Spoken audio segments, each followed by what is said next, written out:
Wake up with the sun in a steaming cup. Tune into the show where the vibes heat up. The Morning Mac got the flavor, got the glow. Start it right, let your energy flow. High takes rising like the morning brew.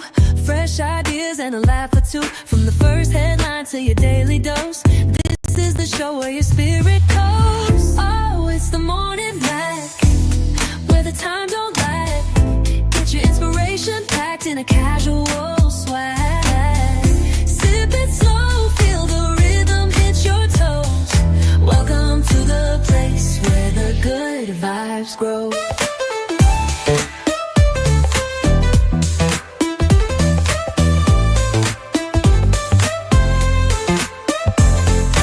Roll out of bed, bring your dreams alive. The Mac got the groove, keeping you in stride. No snooze, just choose to wake up bold.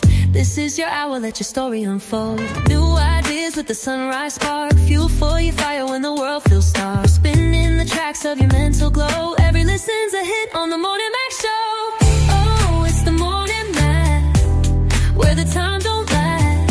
Get your inspiration packed in a casual swag. Sip it slow, feel the rhythm hit your toes. Welcome to the place where the good vibes grow.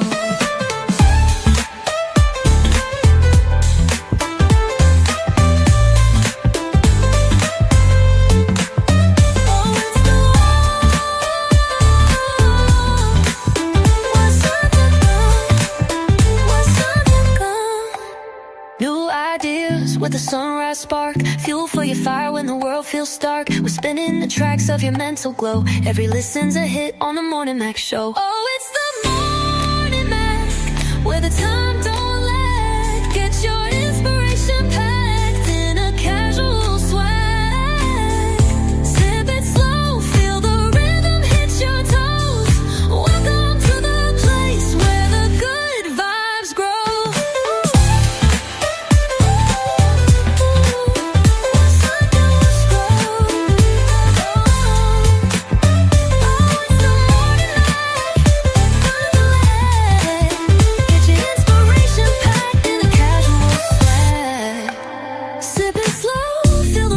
Your toes. Welcome to the place where the good vibes grow.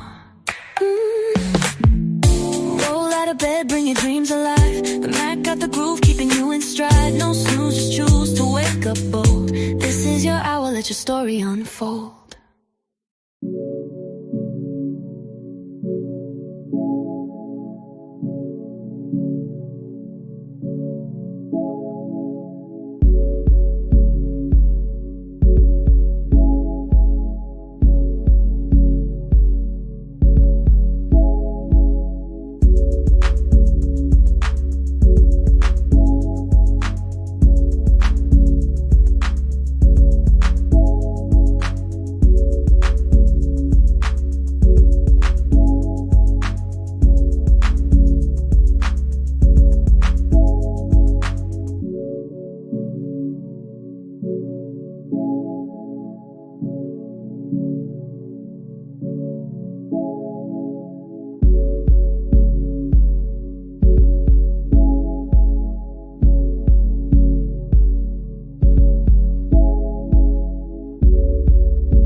Grand Rising, everybody. It's your girl Reese, aka the best that ever did it, aka it's another edition of Freaky Friday. Y'all are so nasty. Y'all just tune in so y'all get y'all freak on. But I'm telling you, you can't get your freak on unless you read a couple of chapters in here. This book right here will definitely show you how to get your freak on. And let me tell you how you set this whole thing up, right? Get you a nice cup of Molly Mall Sea Moss. Get your cup. I like my tea cup. I like to put it in my tea and my coffee. Get your nice little cup of little Molly Mall, right? Or since it's the summertime, he got the lemonade ready. And he got the teas ready. Or you can have it in a nice glass like this. See this glass? Morning, you can sip, right? Beautiful glass. Says the Morning Mac Show. That's why it's a beautiful glass, right? It's a beautiful thing. It's a beautiful thing. You read your freaky books, get to Shades of Blue by AM Morning. You know, there's a couple of freaky chapters in there. You read that, get your CMOS because you're gonna need your energy to maintain your functionality of giving her the D for the men. And the ladies for throwing that P, you're gonna need the CMOS to help keep you nice and moist and you know, to drown his butt, you know. So if they want to say how that D do, how that P do, what it do. So you know, so you need that. You read Shades of Blue, get all the gory, you know, freaky details. And you come back, get your CMOS, and then you get busy, go to work. You know, all that get you some baby making music. Sometimes you don't even need no baby making music. Because you may not even trying to make a baby. You just might try to break somebody back. Or get your stuff, blow it out. It don't matter. All you do is need to read the book and get the CMOS, and you got it. Go on and popping. I'm trying to tell y'all people something. Okay. I'm also trying to say good morning to my super producers. Good morning, Big Molly Mall. And good morning, Big Trey. My family and love up in the house. What it do, Riri? What it do? Baby, it's doing a whole lot of stuff, a lot of unnecessary stuff. You just woo! I can't got tell War it in the all. house. War in the house. Got JB in the house. Jerome Brown. Got What's Rico, up, Jerry? Leonard. What is Hey. Leander Rico Jerome is in the house. What up? Dude, Rico on with us today. Got a question already. He said Freaky Friday question. How did you get your freak education? By going out there and seeking the knowledge. That's how you do it. Rico, come on the show if you got some time. Where you sitting at? He could blossom on up in here. Virgo love. And Rico is a freako. So we already know that. Virgo love. You know, so you know that was Rico. What was Rico's first question again, volleyball? How'd you get what? He said, how did you get your freak education? That go for everybody in the panel too. We want to know your answer, Slicky Woo, JB. I got my freak education several different ways. Because at a very young age, I was watching pornos. I was reading books. I was hearing my girlfriends tell stories. You know, you hear the older people tell the stories. Because I was there with an ear, you know, trying to figure stuff out, you know. I was like, what's going on? What's all the hubbub about? And experience. Look, I learned by trial and error. I may get off the porch late, but I was a very astute student, you know. I may got to educate the formal education a little late, you know. I do hands-on education.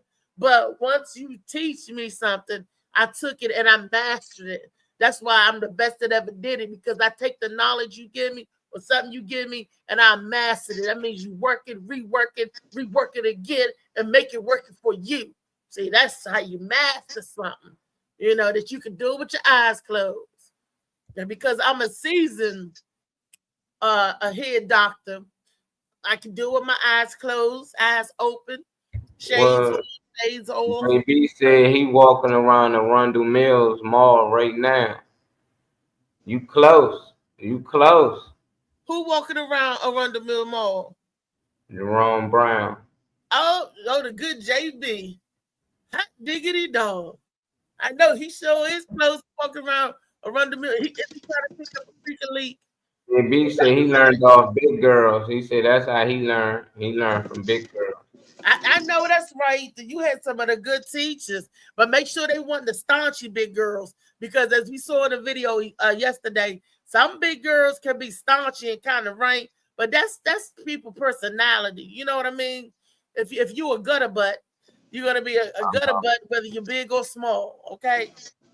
So let's not try to be ladies. We ladies, because I'm a lady. I clench my pearls. Okay. Yeah, I think it come natural for me, Rico. I sent you the link too. I just think it come natural mostly to most people It's like animals, like they ain't taking no classes or learn, like they just come naturally, you know. You just know this was supposed to happen, but as time go on, you get more experience at it, you know. So yeah, I think most people, you know, do probably become a student, but I always most times been a teacher. I'm learning and I'm teaching my girl, you know, at the time we doing, you know. But I don't know. I never really been taught too much stuff from others. I wonder how did that work out? Do you like what you like, or do that mean that y'all like what people program you to like what they like? You know, or did y'all talk them into doing things that you like as well? You know, I never knew how that worked when people say, "Well, I learned this from this person. I learned this from that." It's like, well, what did you ever teach, or did you just teach the same stuff that you You, other people? hopefully you teaching your partner how to love you. When you with your partner, you teaching them how you want to be loved, how you want to be Yeah, held, or how you want your titty sucked. You be like, oh, suck it like that. Don't use your teeth, just suck on it like a ball. You know, you're teaching as you go how you want to be dealt with or how you want to be finessed and handled and all that good stuff. You know, yeah, that's and then if they move on to the next person, they doing it the same way, and that person like, I don't like it that way. What the then fuck are that you doing? person to tell But you, then you this what I've been taught. This how I like it. But then if they don't want to switch it, because they've been programmed for 5 years to this what they doing, this what they like. But somebody else you with now, they doing things different, and you just like, oh, I don't like it that way. But whole time you never really had a way that you like. You just liked it whatever way your partner told you to do because that's the way they like it. That's all I was saying. Like it seemed like that get passed on, or do you meet your next partner and figure out what they like, and then you constantly just adjust to that person, and they adjust to you as well. But then it's like, what do you as the person actually ever like if you always catering to that person that you with at the time?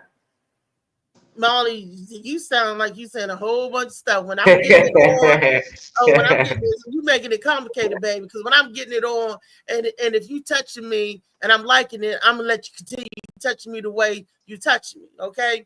And if you touching me and I don't like it, I'm gonna say, "Ow, ooh, stop." I'm gonna let you know an indication that it's like we riding the waters together. It's like when a man and a woman first get together for that partner. It's your Oh, first time on that ride. It's my first time on his ride, and this is his first time on my ride, right?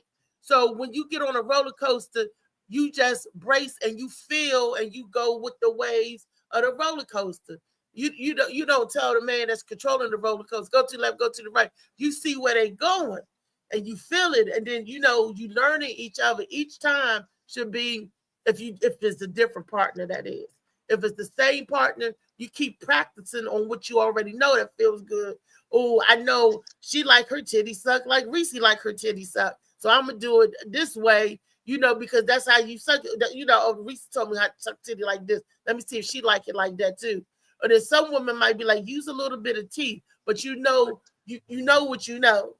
You driving until you see a sign that says detour. You drive until you see a sign that says one way. You drive, you get on that joker and you drive. You know how to do until they give you instructions to do something else. That's just me and my opinion. what the question of Rico? Hey What's that? Rico. Hey, good morning, y'all. Good morning, good morning, good Freaky Friday to everybody. Molly, could you restate that question? Because I did hear a couple parts that could have Yeah, had me going. what brought the question up? You know, what made you bring the question to the panel?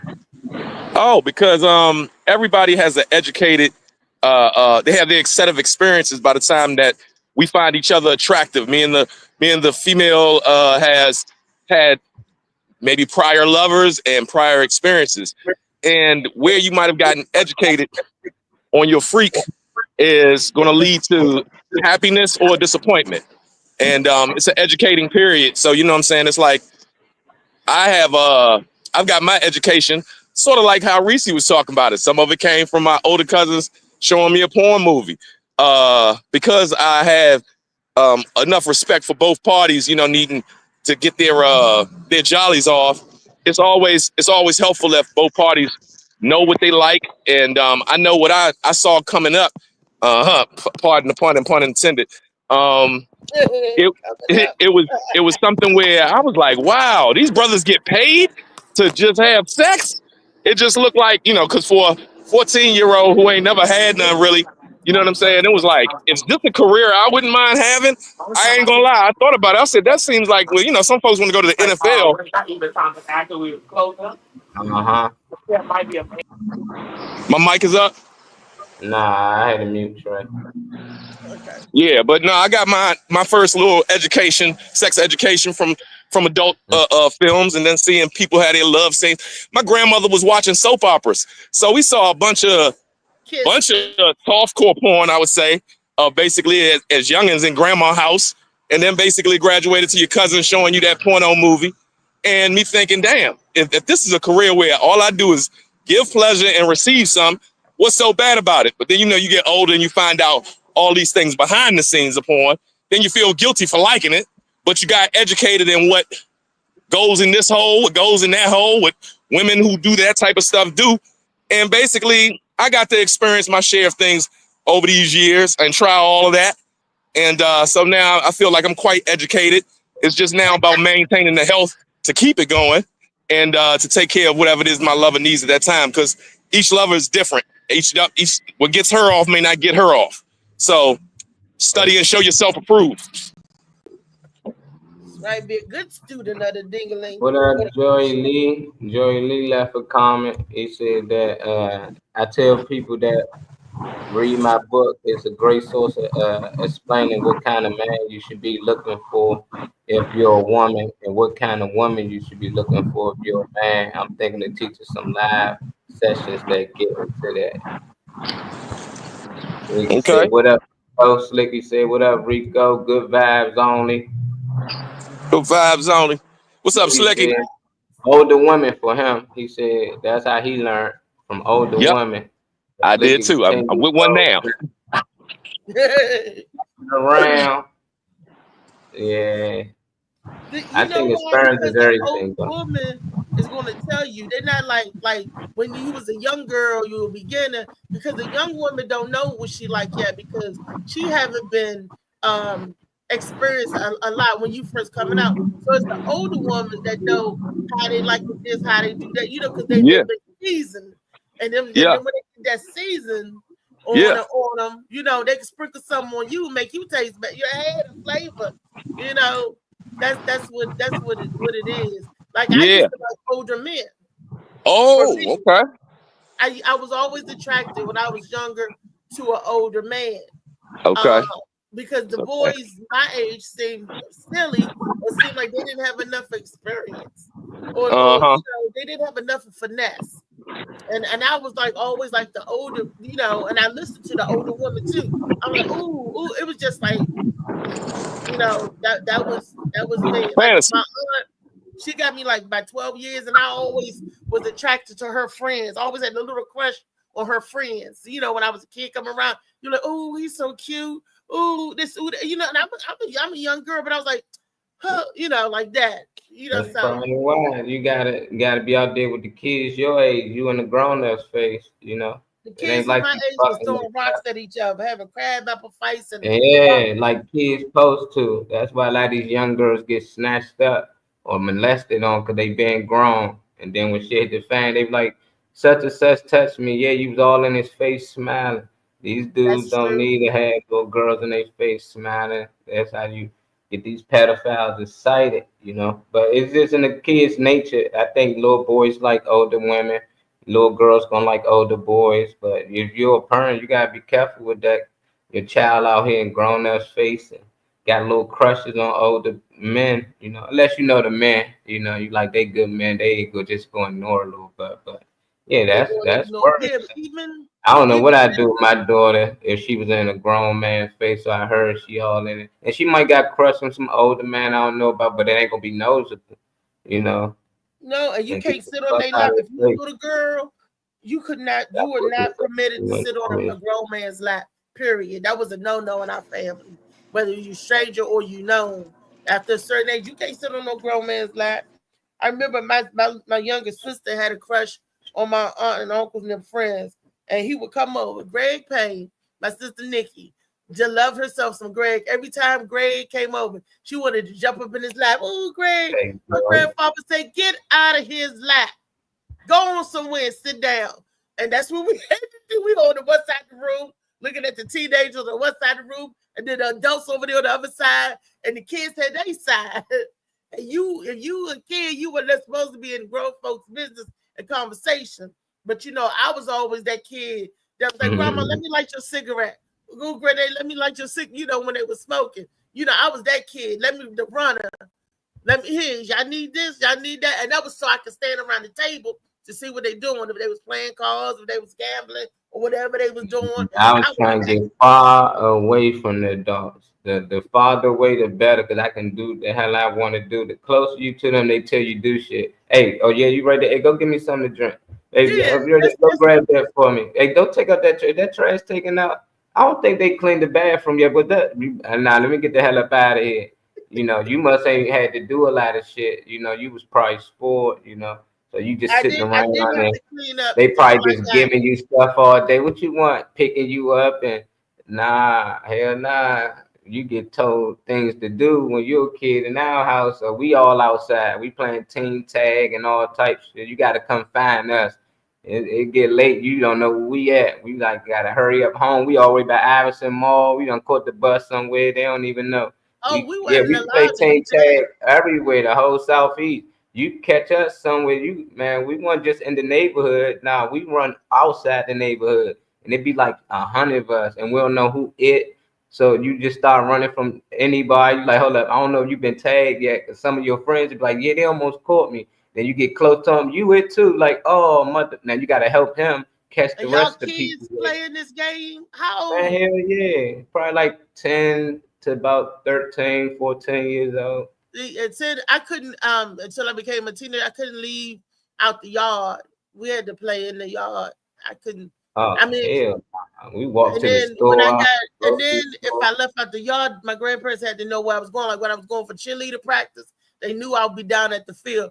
And if we was going up the street over one of our neighbor house, I couldn't never go by myself. It was always me and Deidre together, and we couldn't go nowhere by ourselves.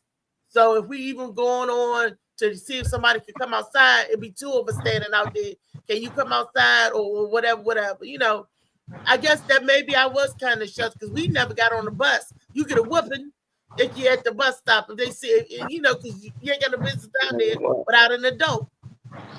So that's crazy. That's different.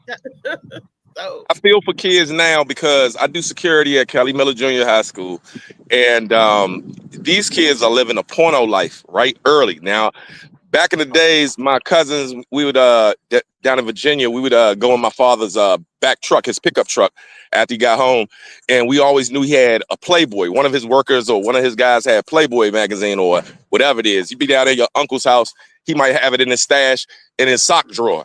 It was like everybody's house had a little bit of the freak education that I would get if I stayed at my Aunt Dara's house.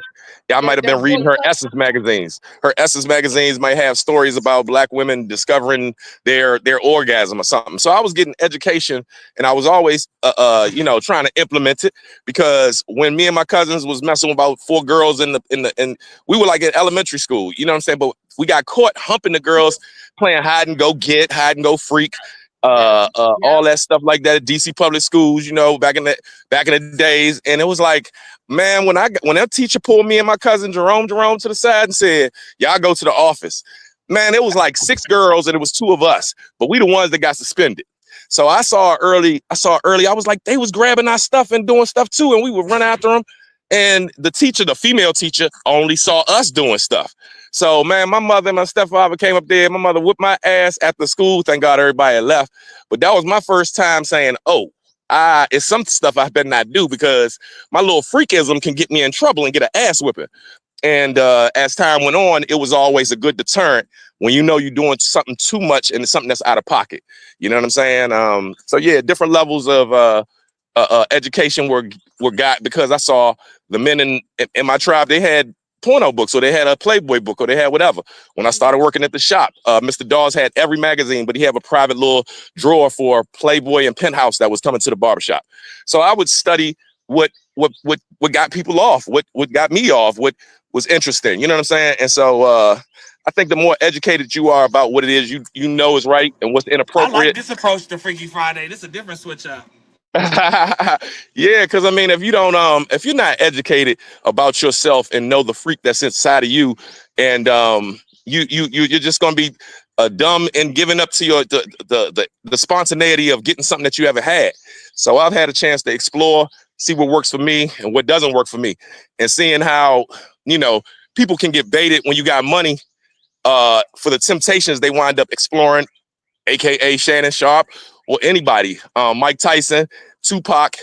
There's so many things that happen in a black man's life due to the power of the PUSSY, but all the games that goes on with the PUSSY. So it's on this Friday. I'm saying get educated about your freakism. Don't be in the shadows with that shit. You know what I'm saying? Know what it is that works for you and your partner. And that's what I stand on.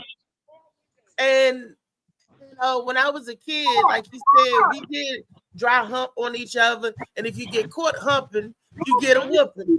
Just like we was playing doctors, and it was like, the doctor, okay, I gotta listen to your heart, I gotta listen to here, and then they go down and listen down, and you get a whooping for that. But we didn't know, we just Three little girls that we saw on the Yeah, story, the hugging and the kiss, like they do in the soap operas, Yeah. Soap opera is the first little real. All these grandmas need to be held accountable because they was watching all that stuff when they was watching us. Guiding Light, Young and Restless, and what is the themes of all these soap operas? They was getting all these grandmas moist, and the kids are sitting there looking like, "Damn, didn't she just marry him last week? Why she with his brother?" Damn. I'm telling you, it was steamy. It was very steamy. People, so there was some women sleeping around with this person, that person, and you was like, hey, Young and the Restless got it good. It was Jill. Nikki. Jill was Nikki after Jill. A prostitute turned into a glamour wife. A rich glamour wife at that. A high price hoe. A call girl, what you want to call it? Basically. An escort, And she and then Vic marry money. That's fairy tale? But it was like, what? That little trailer with Jack. Now she's sleeping with Victor. And Victor's I was saying, hold up. And the kids be doing the storyline. Grandma be like, she'll go to the bathroom. What did Victor do? Like, God damn, Grandma. Slapped the hell out of Jill. That was the only time you was allowed to cuss. So were you watching Channel 9 or were you a Channel 7 soap opera? Channel 9. She was, Channel 9, okay, that's the same thing as my grandmother. Watching that Channel 9. The world turned. The last one was the Guiding Light. Because I was glad when the Guiding Light come on because I knew I could watch TV after the Guiding Light went on. I'm like, oh, dang. Hurry up and go off. She gonna make we walking through all that freakism. All that was daytime porn. Softcore porn, you know what I'm saying? So we got educated indirectly and directly, and like I said, it started leading to me. Girls would find me attractive. I find them attractive. It started being a little man. 8th grade, my hand was up to my hand was on bodies, and their hands was on my bodies. We hugging in the hallway. That's foreplay. And then high school, shoot, the whole thing was called, and it sounded so catch-22. It's like, man, I gotta get my man. What you talking about? Get your man. I thought you was getting a girl. Oh yeah, no. I mean, like the dumbest slangs of getting sex. Basically, that was the conquest. How you gonna get some? And it was older girls, 17. I'd be 14. They would be throwing me some, and I'd be like, well, damn, those are the ones that gave me the education. The older sisters. And shoot, my first fiance, she's 3-4 years older than me. My current person now, they got some age on me. So I was always attracted to the more mature. More mature. They knew what they wanted. They knew what they liked, and we generally had a good time. See, I was told, this young boy told me that he liked the older women because he can have fun with the older women because they don't expect them to pay all the time. That they be treating him because he's a younger dude. And I was like, oh, I said, you better go get one of them older women and see if they can treat both of us. You better go get one of them. You know, I Hey, said I'll come along just to watch. You know, but yeah. you got to get one about some older woman. Like he looking at me, like Ninja. You only 3 years younger than me. I'm not an older woman. So you better go Uh, get Miss Junie around the corner. You better go get Miss Mary. Miss Mary teach you something and give her some money. Shoot. now 3 years in women's years is like almost like, you know, really, you know, back in the days, if you're 17 and she's 20, oh, you got an older chick. If you 18 and she's 21, you got an older chick because she can get clubs. But I if you was 30 and she with sisters 33, like that. but Yeah, that was nah, it then, balances out around that time. when you 40 and she 43, it's just y'all Yeah, my that's like the same age. yeah. My Yeah, father and told me yeah, never date a man more than 7 years older than you. And I was like, why, Daddy? He said, because you'll run out of things in common. And I don't know if that's to be true or not, because I never, like really nah, compared it. But that's something he said. That's old Pops nah. thinking. And Daddy is 72 years old. So I'm thinking that he might know a little something. But It might have been by his experiences he knew, you know what I'm saying? But back like I said, then, we live in a time today that if you want to know something, you could like Google it, right? Or you YouTube it. With relationships now, it's like people who don't know what their lover really wants. And like Molly was saying earlier, you know what I'm saying? Each person is different. So my set of experiences, even though I'm catering to what it is that you want, I might still want that menage a trois. And you like shit off the break when you first meet them. So even though that might not be something that you get to scratch that itch, they at least know you appreciate a menage with two women. And Yeah. that's something that you can't do in this situation with them because that wouldn't be pleasing to them. So therefore, I'm not going to make something happen that isn't pleasing to both parties. You know what I mean? So you gotta like. Is that every man's fantasy to have the two women thing going It was on? mine. It was mine for a long time, and it didn't happen until I was like 30, and I had to let a woman set that up because you might say, "Yeah, I want it," but if Thirsty? you're not with the right, if you're not with the right group of people, they're not going to understand that freak energy that you have of wanting to explore pleasure with two women. Once it did get crossed off that list, I was like, it's like anything, when you go to a theme park and you be like, oh, I can't wait to get on that ride. Then when you had a ride, you be like, man, that joint was all right. And then you may have a ride a couple more times and you be like, okay, I've gotten that out my system. It's one of those type of situations based off energy. It would take the fact that women would like women, and when I would meet that situation where they were bi that way, and they kind of liked each other. Just being in my situation or being in my space, I saw that's the one that told me, my lover told me, said, yeah, she wants to get with us. And I was like, how you know? Women have that intuition, like they have a gaydar, they have different intuition. Women intuition is on some other level stuff. So she was like, yeah, she wants that. And I was like, you serious? I was like, her? That's my homie. Next thing you know, it went down. But it was something that I could tell the two of them liked each other because I could step out, go make a ham sandwich. They looked like they was just fine without me. So it's one of them type of things that I was blessed to have my experiences and to know that, hey, you know what I mean? You have to do what works for you. And each lover is different. Each lover may be turned off by this and the other one might be turned off that. If you care about them, you know what I'm saying? You'll adjust to what it is, but that takes education. Can't just be thinking that freak move that you had with her gonna work with her. You know what I'm saying? She might like to get her toes sucked. You might not be a toe sucker. You know what I'm saying? So she gonna feel shorted some kind of way herself, or whatever it is. Each lover has something that the other lover might not want to do, but y'all have to make some common ground and get it in that works best for y'all. Freaky Friday style. How would you know if your partner is bisexual? Do they come over? Do they know? If she can't tell you, then she's a freak on the DL. She's a lady lover on the DL. I don't do those. You know what I'm saying? We too old to, mature to be sitting there keeping your little freak in the closet. If you like to do that, then sweetie, you know what I'm saying? We need to be upfront with that. Most women have been upfront with me about it. Being in the hair field and being in the unisex salon, it was a lot of stuff I got you know, the inside scoop on.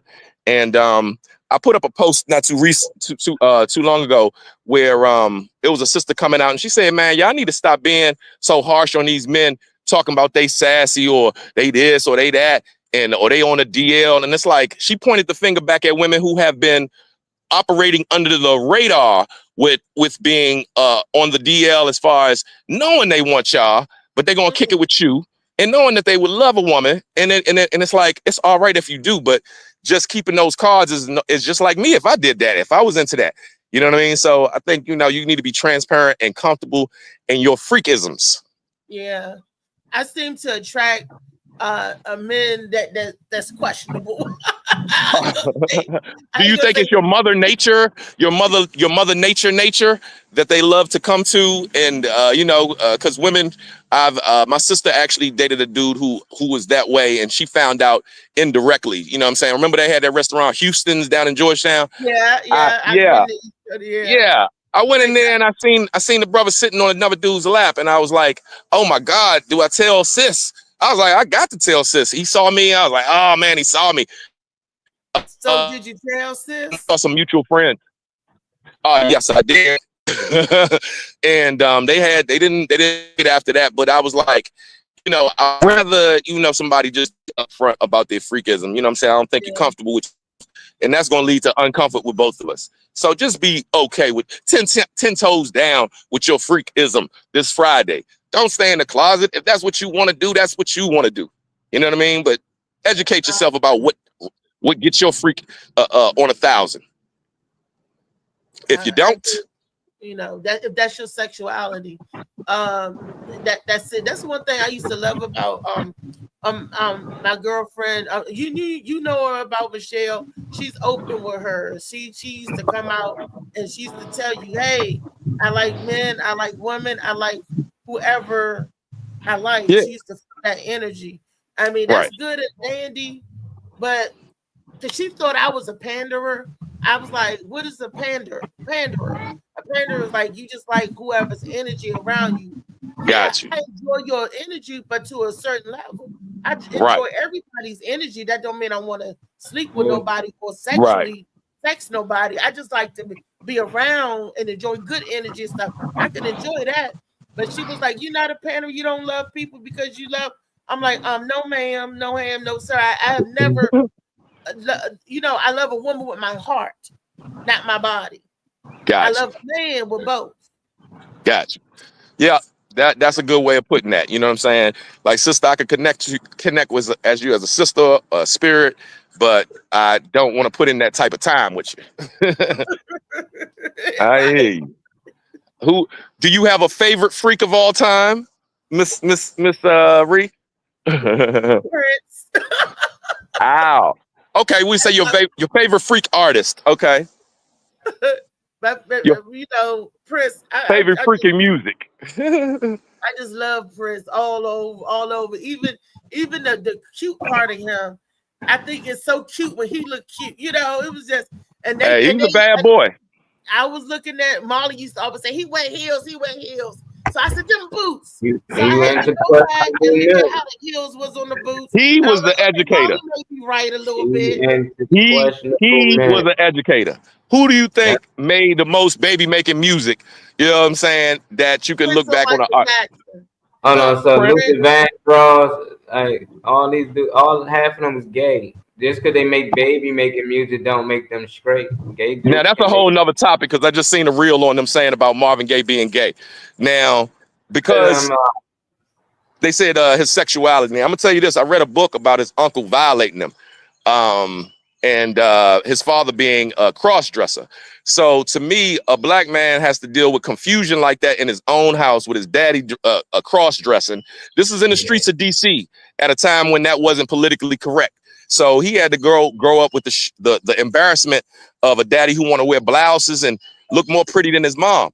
Now, all that great loving, you know, voice and vocal stuff is just harmonies. But, you know, you heard I definitely would look at him and saying that was a broken black man. And basically, you know, where's a black man going to be able to showcase his talent, you know, express himself that way? He did it through music. Thank God we were able to receive it. But like you said, you know, his father, he came out of a system where, you know, his mom had to look the other way.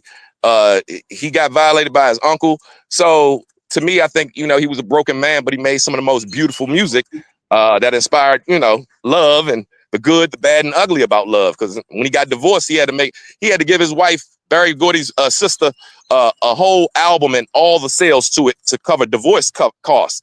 And he made a whole album, you know, thanking her, you know, basically you know, it was a real dope album. But I now look at these people who have gone through hell because of, you know, crazy families, and basically it's just going, you know, turn out when they get older. You know what I mean? Whatever you get messed up with in your youth, it comes out in your older years, and you have to still go back through therapy and help rewire what it is that, you know what I'm saying, got messed up in your earlier years, and so you can be healthy for your relationships in your current now.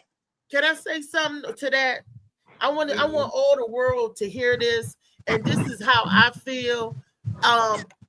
When a man, y'all gotta understand that just because they've been sexually assaulted or SA does not mean they gay. There's a difference between being raped and being gay. So a lot of young men get sexually assaulted and abused. That does not mean that they're gay.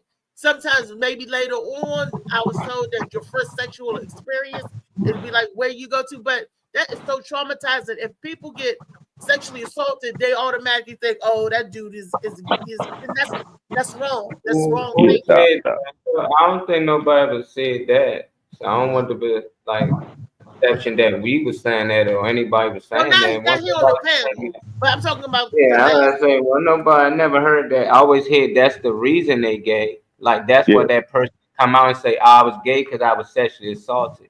That's why that came up. It don't come up because they say I'm sexually assaulted. They just say, oh, you must be gay. No, they mostly say that's why.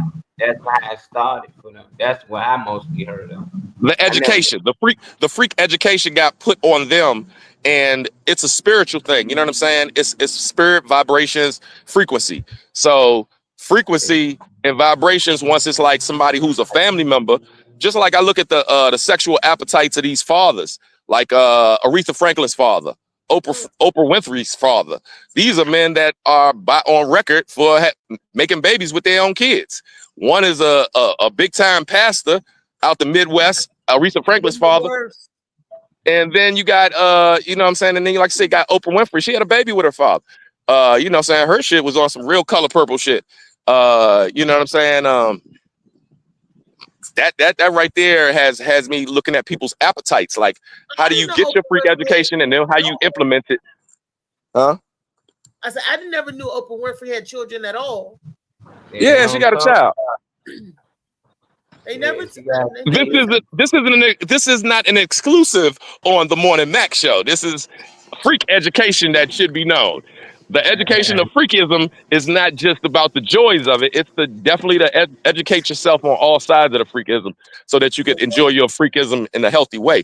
And that's something that these women, unfortunately, got to start in a wrong way. They got introduced to sex in a wrong way. So when I think people get introduced by somebody else's appetite for sex in a wrong way, it creates a confusion for them as they moving forward. And it takes therapy. It takes a lot of different things for them to get back to a place where they're safe with what it is that they want to express and give. So yeah, I agree to that too. Yes, indeed. Yes, indeed. It ain't all joys, bells, and whistles for some people, but for the positive side of it, you know what I'm saying? Health and wellness is needed, you know what I mean, to go along with that, because it's a beautiful experience to share with a partner that, you know, y'all both have mutual interest and y'all enjoy each other. Sex is a beautiful thing if it's done correctly and done right, you know what I'm saying?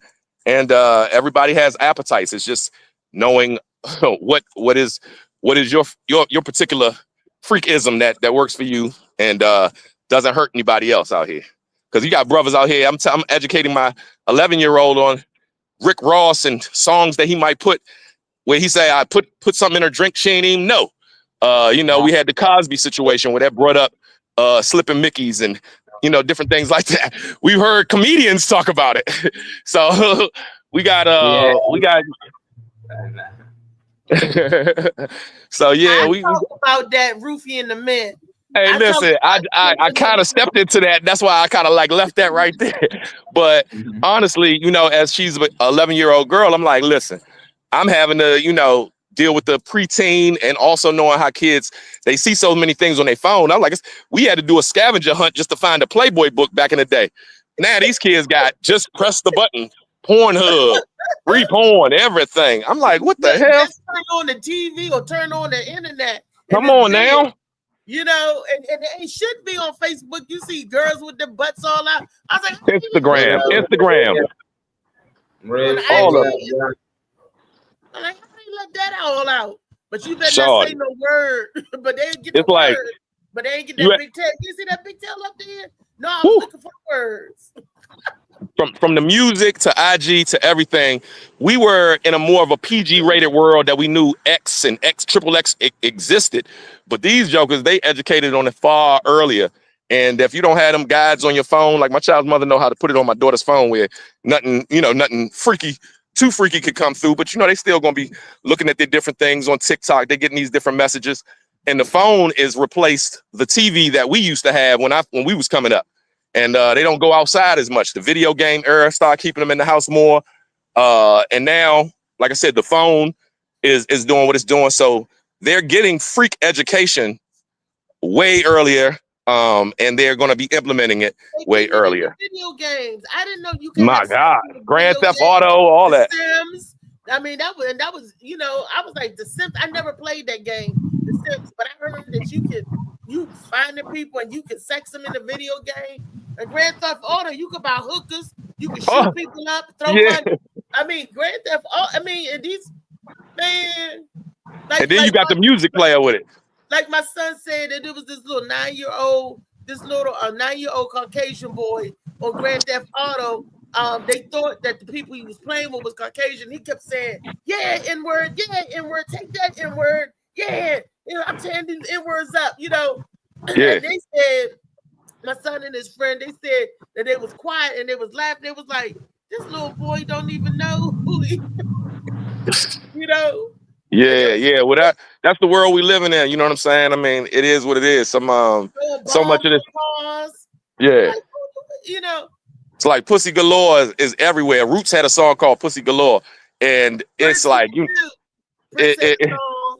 Pussy Control. But you know what it is, Rico? It's the modesty. We was more modest and more prideful in our generation. Then I put it in the group. Something from 35 years ago. One of the songs we had coming up at 35, we used to party and get down, and I look at it and I'm like, wow, it still applies to today. What? But we had what song? I gotta go back in the group and look, because when it hit me and I sent it to Marley, like, oh Marley. And I put a tag in the group. This is how we did 35 years ago. I know the song is 35 years old. And this is how we was getting down. I think it was one of the songs by either the Dungeon Family, or it might have been the Roots. I forget the song, but I was like, oh yeah. I can't pull it if we play the song. Man, but I'll tell you the name of it when I'll go back and look. I think it was a little bit more regulated too. If you were going to go see a X-rated movie, or if you was going to go see some porno book spot, you had to have an ID to get in them spots. It wasn't you could just walk all through and check out whatever you want to check out. You had to actually go out and seek X-rated. You couldn't just walk up into the movie theater and be like, "Hey man, let me go. Got my kids with." Nah. They had things blocked off a lot more at that time. But in the movie, there's that room in the back. You got to show your ID, and they let you in the back. You got to be 21. The little freaky store. Now now the kids can get somebody to order all that stuff off Amazon. You know what I'm saying? The whole game is, if they got the money, they got the credit card, they can see whatever they want to see. They can order stuff offline. They can get whatever it is. It's like no boundaries anymore. So, kids is doing what kids is going to do. I know if I had it back in the days, I've been looking at it. They not even hiding no more. They reading the Playboys. They got the Playboy. It's like, I think the respect is gone out of it. anything that you can get real easy. And like Tupac said, hate to sound sleazy, but tease me. I don't want it if it's that easy. And what happens is that's supposed to be the dessert of the relationship. And now they just got the dessert before dinner, breakfast, and everything else like that. That's, you know what I'm saying? It's now degraded. It's now, you know, it's not a special thing when you're able to have it every day or have it whatever it is anybody is going. It kind of drops the value on it. Yeah, it's common, and it's also common that men and women will go down on their partner before they even give them a kiss in the mouth. You can't get no kiss in the mouth, but you can get some sloppy toppy, or you get your head game right. Oh, get your head right, but I ain't gonna kiss you in your, you know. Oh my gosh, man! It's all these different little norms now. You know what I'm saying? So, you know, I'd say, like I said, growing up, the Lexington Steels and the whoever it was in the business, I was like, yo, it seems like they have the greatest life. But I'm like, I've seen interviews with different guys down the road be like, yo, I can't never have a real family. Nobody ever trusts me. I can't be satisfied with just one woman. So it's like sometimes when you get more than you thought you wanted, having all that candy can make you kind of sick. So that's why less is more. Yeah, and I would have to agree at this stage. You know, I'm at this stage in my life. I mean, I had to go through my younger years and explore. I'm an OG now, so for me, quality over quantity is best. Because when I was messing with 2, 3, 4 levels, you know, in some wild heydays in my past, I was like, God damn, I'm just taking my clothes off and going through the routine, and I'm like, I am getting tired of all this pleasing. And skeezing and doing all that, I got worn out. I wore myself out. So I now know that quality over quantity is best for me. Well, I was told that when you sexting and there, I was following the rule book, like there's levels to sex and there's levels to getting to the goods. That's how I was raised. Yeah. I mean, I wasn't one of those ones you stop, drop, and roll. It was like you start off with talking, you know, he make you laugh, and then just like the whole sexual thing, you start off with the music, you start off with the kissing, and then he's supposed to go down. I mean, I never was the order where he just throw you down and go down on you like that. I'm like, wait a minute, that ain't the order they said. That ain't what it, you know. You like, you all out of order. You out of order. You out of pocket, Slim. You trying to go to home base. You ain't even got on first base. I don't know how to feel. Wait a minute.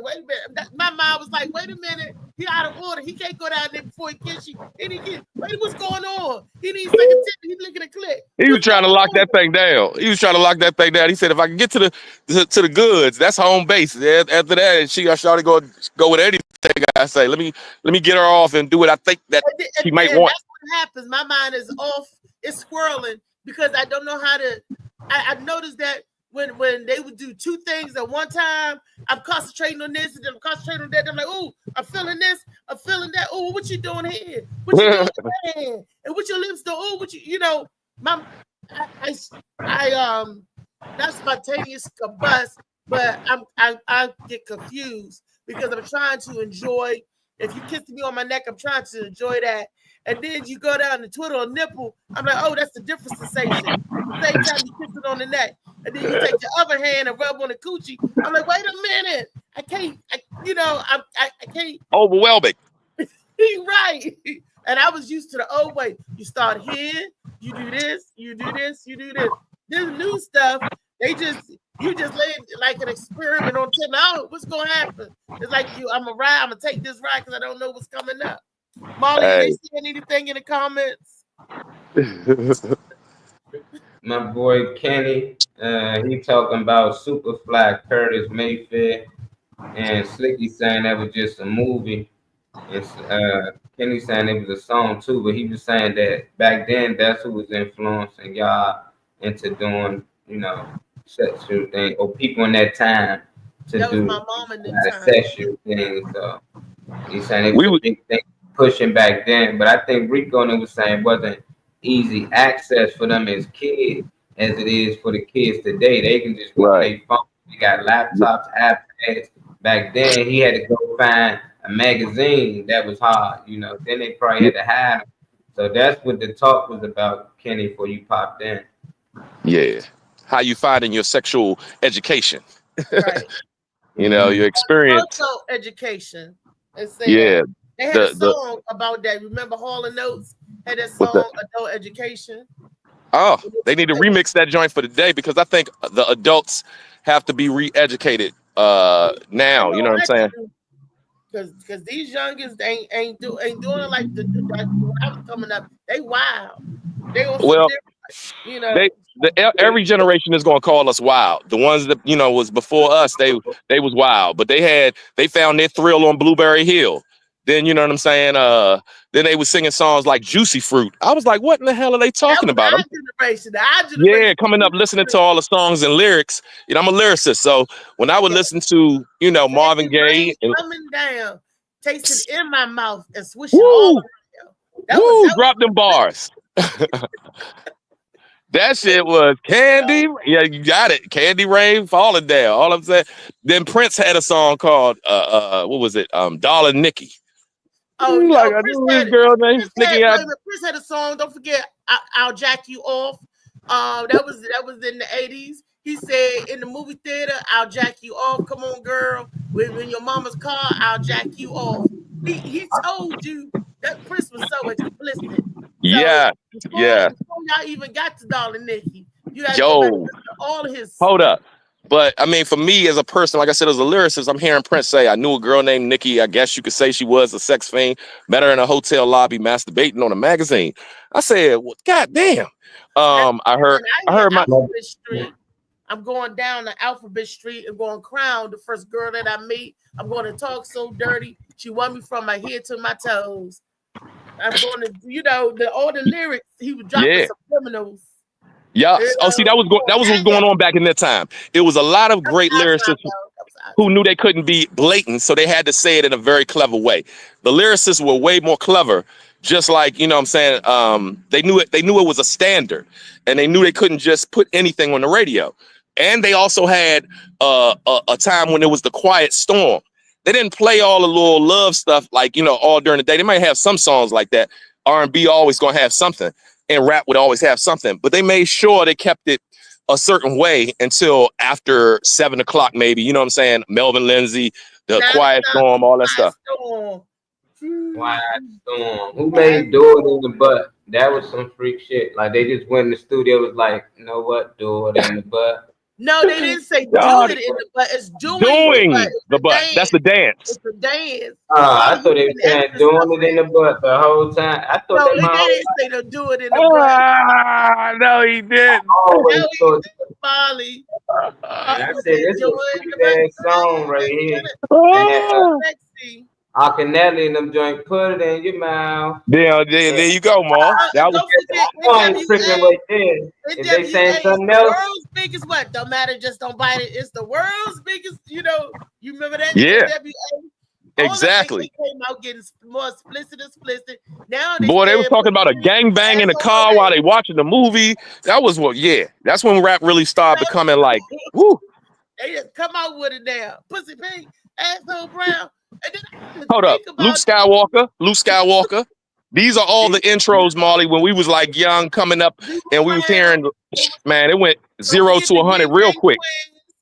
Bam, bam, head, and more head. Talking head, and more head. Doodoo Brown. Lick from your head to your toes. Move to the bed, down to the floor. Look, that was that's more our era. That's coming up now. You coming up. That was out. That was still in our era too. I was growing up from your head to the floor. Yeah. So, what was your freakiest rap that blew your mind? Let me give me your top 3 freakiest rap cats that blew your mind. For me, Hoes with Attitude. They came out and they was playing off of NWA. But they was Hoes with Attitude. They was 2 sisters out of New York. That was pre Little Kim. That was pre Foxy Brown. That was pre all of them. They was the freakiest chicks in the game. Hoes with Attitude. HWA. Definitely Luke Skywalker was a very serious education because I was like, damn, they doing it like that in Miami? Oh, me so horny. Me love you long time. I was like, damn. Video jukebox was coming on where you could call in and you fucking run your family's bill up because you want to see something hot. You want to see some nudity. You know what I'm saying? That's when you start checking almost every movie that's getting ready to come on and be like, this has some nudity in it. Be like, oh, let's see this movie. And if your mother ain't around, if your mother is around, my mother used to cover my eyes when I was a little younger, but that made me want to see the shit even more. So hip hop became like when I was 7 years old, my cousin Deidre, Aunt Daisy came down from Pennsylvania. Conan the Barbarian. I never forget it. We were 7 years old. That was our first experience. Y'all know when he was screwing the witch. That was our first experience seeing nudity in titties.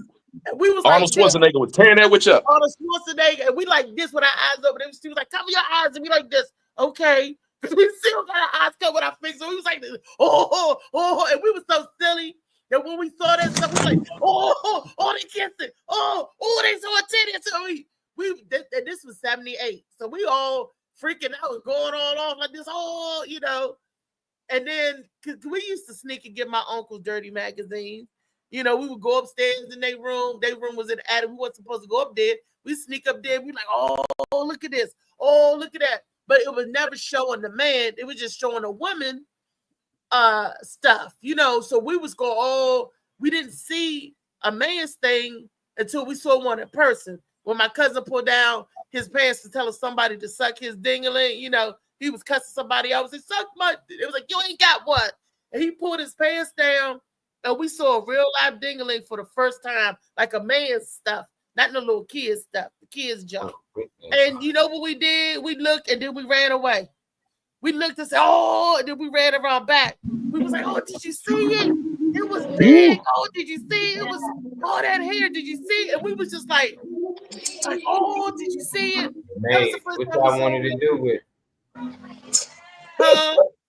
I was trying to do with it. We was little. We was too young. We couldn't. We was trying to process that. We was like, I thought it was exciting. I thought it was exciting. I was like, damn, that ain't the normal make love scene right there. That's some old wild woman shit. I was kind of turned on. Well, see, but they show all the lady naked, but they didn't show the man. That's what I'm saying. So that was fine for me. We grew up watching naked women, and then when we finally saw a naked man, we was like, what is that? Oh my. Then that's when we had to get educated some more. We had to step it up and go to the pornos. We was like, they ain't telling us something. On the page. Yeah. That's I then had to understand like they called sex nocturnally wet dreams nocturnally missions. Did y'all have sex education in 8th grade? Did they have when did y'all first get the school version of sex education? We had it in 5th grade. Yeah, 7th grade for us, middle school. We had it in the 5th grade for us. Lost connection. We asked a question that lost connection, I think. So you had it in middle school, Molly, 7th grade? Yeah, down hot. I remember, but I already had to talk with my mother already. I was like, they talking about that stuff you was talking about. We had it in health. We had a subject when I was supposed to health class. Yeah. Mm-hmm. And they taught you about your body. They separated the girls from the boys, and they told the girl about when she was coming on a cycle. I guess because that was around the age when women started menstruating. And we had that help. Your parents had to sign a permission slip, and we talked about we didn't go into the boy and girl thing a lot per se, the sexual part. We just knew our parts and what the boy part would do if it comes in contact with our part. They didn't talk about love. They didn't talk about none of that. They just gave you the education about what your body is and how it works. If you were to give sexual education to these kids now, you know what I'm saying? It'd be a whole different situation. When they told us what nocturnal emissions was, they said that's when you're gonna go to sleep, you're gonna have a dream, you're gonna wake up with some soiled pajamas and shit. You're gonna wake up with some soiled sheets. And I was like, well, damn, I know the tooth fairy comes when the tooth falls out. Santa's supposed to be coming down the chimney. Now I gotta wait on me having a fucking crazy dream that's gonna have me waking up with hard-ons and skeet and all in my sheets. So it was something that I was just like, well, damn. Years later, I've made a song called Nocturnally Missions, where I say dreamers is when dreamers start tripping, brain cells sexually wishing, third eye see visions, 69 positions, it's doggy style from the back door hitting. I wake up with wet dreams, tripping and bitching, nocturnally missions. Now, we were educated about sex in the way that they was giving it to us at that 8th grade level. After that, they don't give you any more sexual education. You're on it. You got to figure it out from 9th grade all the way up to your adult life. And there's so many mixed signals. There's so many things that people have come from backgrounds. And so it's something where education is still knowledge is power. But Thank you for having this Freaky Friday. You asked how would I educate now if I was teaching the sex education now? I would tell people back then, now the children coming up, it started with an emotion or a feeling. When you feel attracted to that person, your body goes through something. They need to start with your mental first, but they don't. They just give you the physical construct. They just give you the blueprint. They you, man, on the podcast. Or whatever you can do. But I would tell people, because it starts in your brain. So you get a feeling, girls and boys, they see something that they want, they desire, they get that feeling, they get their hormones jumping. And they don't tell us that in school. They never told us about your hormones jumping and your feelings jumping. All they said, men got a penis and women have a vagina. And this is the function of the penis, and this is the function of the vagina. They never told us that emotionally, how we're going to get freaked out about it, or how we're going to fall in love, or how we're going to just, they don't go into that. So I would, sex education, I would start with the mental to tell you, you're going to get these feelings, you're going to get butterflies in your stomach when you see him. You might see him and get a little wet down there, and he tell the men, you might see her and get a little hard on it. What you do with that heart, you got to know mentally what your body get ready to happen, go through it. And I didn't know shiznit. I was stupid because that's what I'm saying. Told me. We all got here through fucking. Everybody got here through fucking. And basically, we are all basically the sperm cells that made it. We made it. We're the winners. You know what I'm saying? So you should feel like a winner today because you were the nut that, beat all them other sperm cells. There's a lot of sperm cells we had to race to beat that sperm cell. So we are winners. But we definitely need to be educated a lot better because that sex education class was what? Probably like a couple sessions, maybe one session. I don't even remember if it was no longer than a class and all my classmates. It was just a couple of days because and we talking about years of having to live a sexual life now after that. And you're really uneducated. Yeah, but how educated you need to be at 13 years fucking old about sex? That is where my mom turned pregnant at 14. It's sometimes the education, but then you got to look at the folks that are where the areas like, okay, my mom had me at 73. She got pregnant at 14. My grandfather was like, he was fucked up with it because this was the youngest of his 13 children. But what I'm saying is when she lived at my aunt's house, met my dad down there in Virginia, whatever it was, it's nobody's that little age group of teenage years to 20. That's when a lot of the babies are being made because there's no chaperones. There's nobody, enforcing boundaries. And they have these little gray areas where they can go hang out. And that's when the lack of education, but the high desire of physical attraction is going on real strong because the emotions as well as the physical. That's what I'm talking about. I was telling that's about the thing the mental before the physical. That's the thing that irritates me though. We want schools to teach our kids damn near everything, and if they don't learn, they say, "Well, we ain't learn that in school." Some shit you shouldn't takes a village. Teach them learning in school. Like sex shouldn't be taught in school. I don't care how many people believe in that. They shouldn't be talking about sex, but our kids come out of school don't know how to spend fucking money. They don't know how to use money. But we get caught up into they should teach us. No, they shouldn't be thinking about sex, relationships, and none of that. They shouldn't be. But they shouldn't be. They shouldn't. That's something they should be having at home. So Yeah, That's but it if home, again. A lot of and we So people know they how don't. they home talk is. about Home is a lot of their home. moms that's working, moms that's working 2 jobs, dads that might not be there. So the education at home is not really That's the going on. Or excuse. like you said, you can have That's the Reese's excuse. situation where the adults are showing some porn and she's catching it real early. That, So Well, I that's what I'm caught saying. that. that's the I'm glad I excuse. That's saw the that dumb part. man. Y'all Hey gotta stop Rico. making excuses I for was grown 16. ups, dog. I Hey can work a Rico. million jobs. Who that? Trey. Let me Trey tell you, saying this is something. Go no ahead, Trey. I cap. can't hear you. Hey Rico. Yeah, yeah. Oh no, I was my bad. I didn't know if you can hear me or not.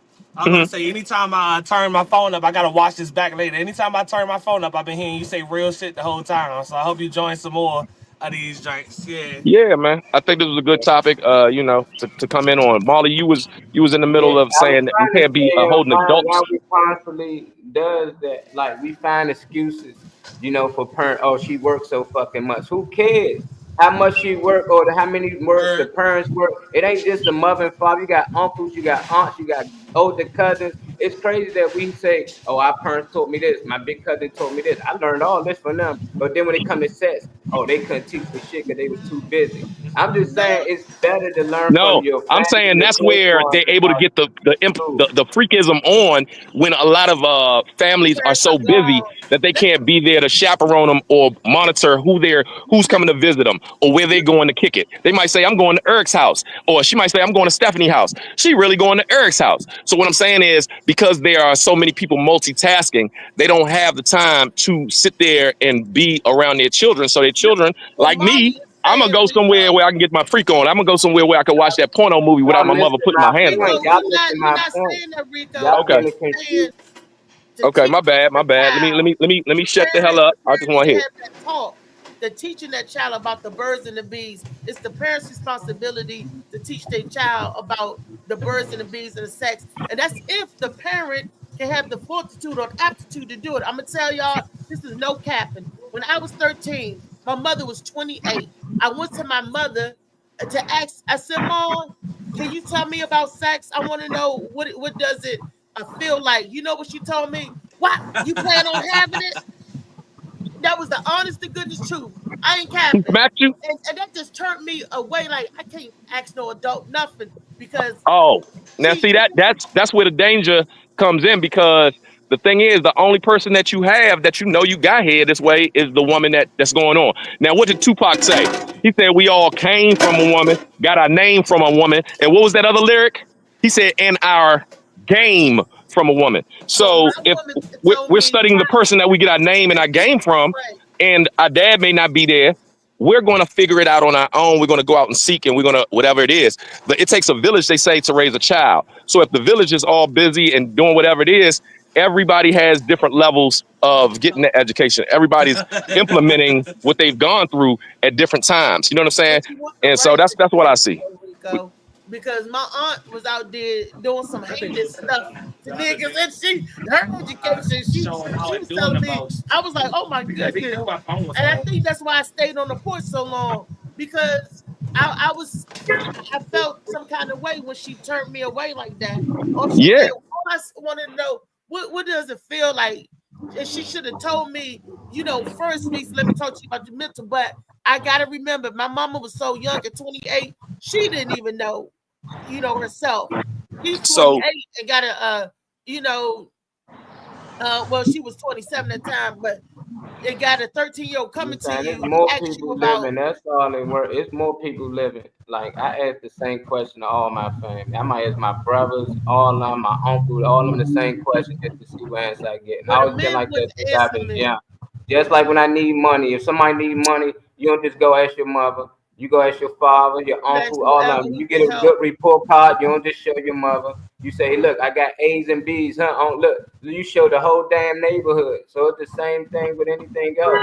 I can't But just go they, to one person and they give me a bad answer. Then I'm just like, then that's it. my Like uncles at wouldn't 12, tell me. 11, 10 years old, I'm still going to ask questions. If I feel like that answer ain't right, I'm going to keep answering. I ask questions too. Hey, bro, hey, how do they sell drugs? Fuck, you want to know how to sell drugs? You plan on selling some? Yes. Yes, but I said no. Well, I wasn't Yeah, planning on doing but that. I'm saying, just but I wanted to said no, know. but I was curious about it. But It's on to your be mind. curious It's about on your something, mind. the It's on first your thing they mind. gonna And ask you if you and planning my on doing grandmother. it. So anybody, if I'm thinking about, if I ask my brother about sex questions, he know I'm thinking about sex. I'm even doing it, or I'm planning on already. I'm already doing it. He ain't know It's that, on but your I'm asking mind. a question. So it's just like Yeah. when an adult asks you something, and then people play like, "Oh no, I wasn't." Yes, you was. If my kid come to me and ask me about sex, what you plan on having it, or did you already have it? You can't get no. I'm your fucking. I'm your parent. What you plan on having it? Okay, if that's the case, then we need to sit down and have this talk. But it ain't gonna be no. Oh, that I can't. No, sit your ass down. You should never came to me about this question. We gonna sit down. We gonna have this talk. Cause yeah, I'm scared. I had a kid at a I young was age. I'm scared I to was death. shoot away, Molly. I was I'd shoot be away. scared to death. My kid asked me that. I want to know what to say. Neither right now. I don't know, and I'm Hey, older than you was. I'm in my my 30s. my So it's just daughter, like I don't know. That's a my tough one. daughter. Wait, I'm saying that it's Your tough. son. It's yeah, yeah, yeah. It's tough because my daughter is seeing mixed signals, and she's seeing a lot of different things that I have over the last spring break. I've had to like break down to her, asking me, has mommy dated women before? It's just all types of little questions that she's been asking, and I'm like, wow, you know what I'm saying? This is the time that I have to like really tap in spiritually, mentally, in all different areas to what education I could give her. And she's even asked her mom, did you ever date women? Her mother get mad. She don't want to tell the truth. And you know what I'm saying? That's what I'm saying. We have a village that's raising us, but the village is broken. So if the Yeah, village is broken and yeah.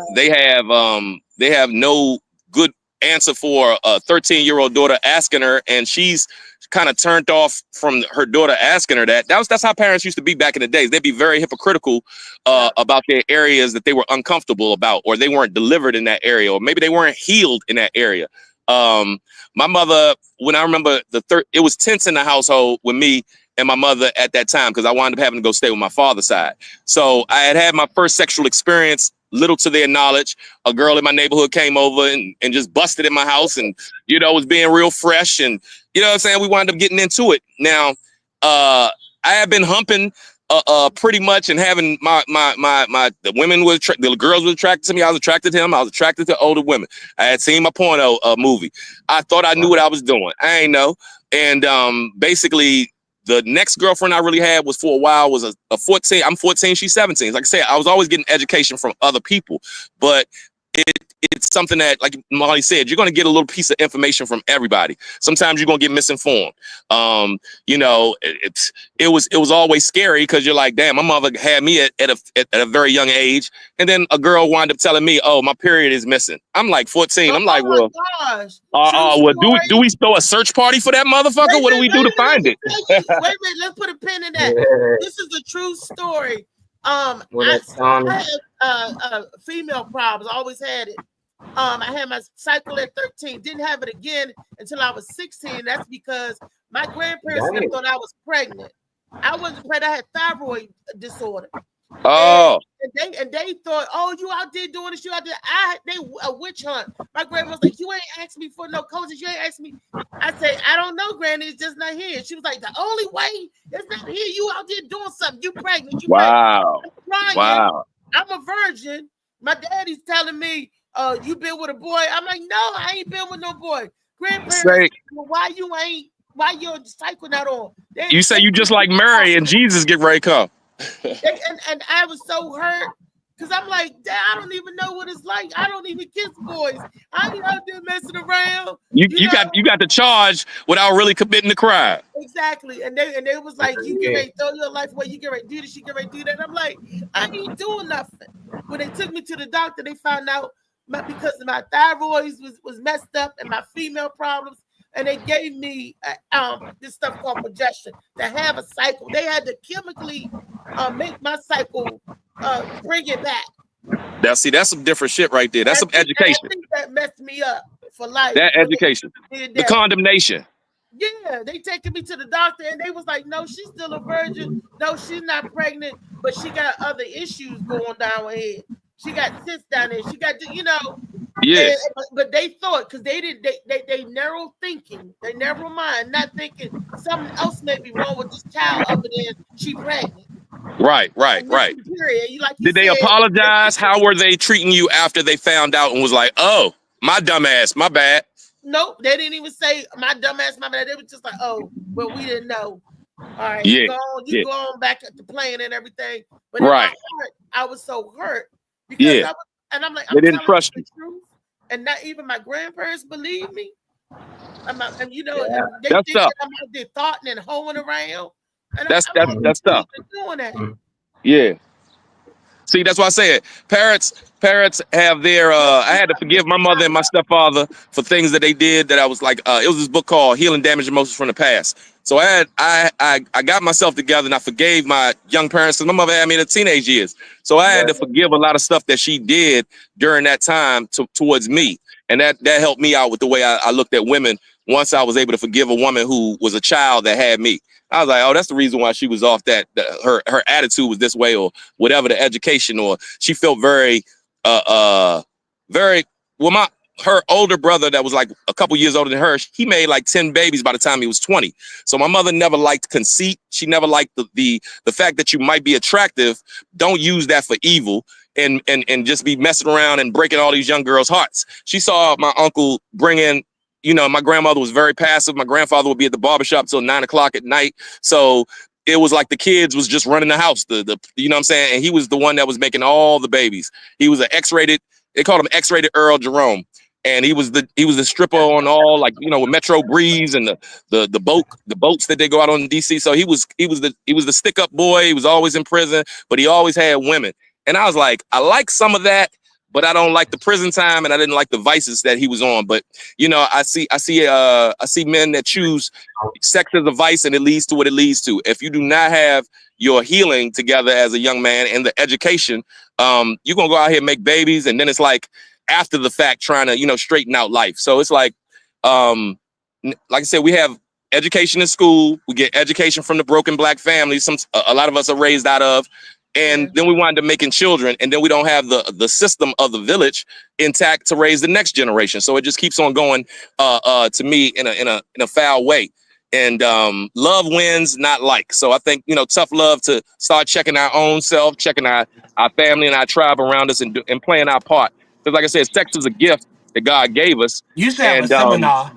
You know what I'm saying? And now we've it's like I said, we don't have any boundaries for the youth. The youth are the future. So if we're not giving them the right healthy 411 on sex, fucking, hooking up, you might put a condom on, but Slim wants you to enter into her, you're connected with her spirit. That's a lot of the stuff that a lot of men don't we don't even consider nothing like that. We don't even know what a soul tie is. We don't even know what that shit is until we jive older in life and gotta go through therapy and find out we gotta go back, fix things in our childhood, in our now. We want to be healthy and deal with the fact that, hey, our past didn't kill us, but we need to learn from whatever it was in the past and get into our now. Because like I said, these kids, where they going now, I'm at Kelly Miller every day and I'm seeing boys now claiming girls before they even gone through puberty yet, and they're able to go into the girls' bathroom. And I'm like sitting there trying to stop the boy before he go in there, like, you can't call him a boy. Excuse me, young person, that's a girl's bathroom. I need to talk to you can't say excuse me. You wait a minute. These even you got to say young person. You cannot call them a boy. It's dumb. That's how they get y'all. Like, I just remember when I was 13, I knew how to put a condom on. I knew how to put a condom. I just didn't want to put a condom on. Like, it's grown ass men out here to this day still fucking around. So we say kids need to learn. It's grown men that need to learn it. They still just going around. Hell yeah, that's why I said a sex education for adults. I'm getting ready to start that class. They know exactly what they're doing. They purposely doing this shit. They ain't nothing to be educated. They know if I don't wear a condom, I can probably get AIDS, some type of disease, or I can get this girl pregnant. Fuck it. They do it anyway. And most time they get drink and get lick in them and they just turn up. And the younger they are, the more they do it. And we all been young before. You just was on here saying you had 3 sons and 2 girls and da-da-da. Reach everybody fantasies, and they going through the same puberty as us. That's the same thing. It's just that your parents should let you know you better strap up. These things can happen. And y'all coming from younger adults, parents that had y'all at a young age, I think that's what benefit y'all, to help y'all kids that don't make them same mistakes. Or y'all didn't make them same mistakes, you know. So it's like y'all broke the cycle. The cycle could have kept going. Y'all could have ignored the fact and let them continue to do it, and they kids do it, but y'all broke the cycle. So it's like y'all went through it, at the same time y'all learned from it and y'all applied it to y'all life, you know. So it's weird though. Yeah, because I ain't have a child of my own till 39. I helped raise other men's children. Rico must have froze. Yeah, back. Okay. Yeah, we are. We good? We good? Yeah. Okay. Yeah. All right. Yeah. That what I'm saying is we all learn in our different stages. You know what I'm saying? And for me, having teenage parents, it definitely let me know that if it wasn't for the extended family that was going on back in them 70s, I would have definitely failed to the system. I was almost put up for adoption. So I was thankful to grow up in different households and learn from different folks. I seen my share of marriages. I seen my share of divorces. I seen my share of family members bringing AIDS home to a good dude. My aunt brought that home to a good dude. So I saw the crimes of passion that could have somebody totally reeling for years later. The dude wound up living longer than my aunt. My aunt passed, but I always felt like, damn, you know what I'm saying? So she cheated on him and brought AIDS home. My uncle had AIDS. He was a heroin user, but he was like all over the place with women. And it's consequences for every act. For the little bit of pleasure we get, it's a wind up being like a lot of soul ties, a lot of good, bad, and ugly that comes with sex. And like I said, the adults need to be re-educated. The children need to be re-educated. We all have to find our accountability and being folks and playing our part in the village. So, that's it. Yes. Freaky Friday. Get your mind right. That's it. That's some freakiness for you. What's that? I gotta give me some earphones. What's the people saying out there? What are they? I didn't hear what Charles said. He said he was living proof. His mom couldn't postpone him correctly, and he living proof. She tried to get rid of him, and it ain't worked out. It looked like a full house up front. Living proof kid too. Basically to his diamonds. Be glad you ain't ride that ride. Yes, I said to. No, I talk about it. Shades of Blue. Get this book. I learned a lot. There's a lot. What you playing the music or something? In the book. Why she holding up the book? I don't know. It's product placement. We're talking about what's happening with the youngins. We talking about the youngins. I thought people go through this book. He was in the 7th grade. He probably come out that. Slick Rico keeps saying soul tie. Can you explain them what soul tie is? Yeah, it's my experience with it. Once I had to unravel my soul tie, it was that I was connected to this lover, and she was separated from her husband. I don't think they was getting back together. We wound up having a very intense physical, emotional, spiritual relationship, and once we were breaking up, it was very hard to release that connection. And I had to go back to realizing why I was connected to her. I had to like unwire, reset my mind, get out of attachment type of connection. And I had to like let go, and letting go was letting go of that soul tie. So because once you having like real great sex with them, but y'all not having real good boundaries of messing with other people, and you start bringing other spirits into it, and then it's like, hold up, you still are married. Let me get out of this little bubble of thinking it's just about us. You still messing with other people. I've messed with other people, but we got this connection with each other. And no matter what the heck was going on, we still wind up finding ourselves back to each other.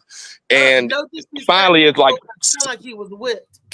I said no disrespect, but it sounded like you was pussy whipped.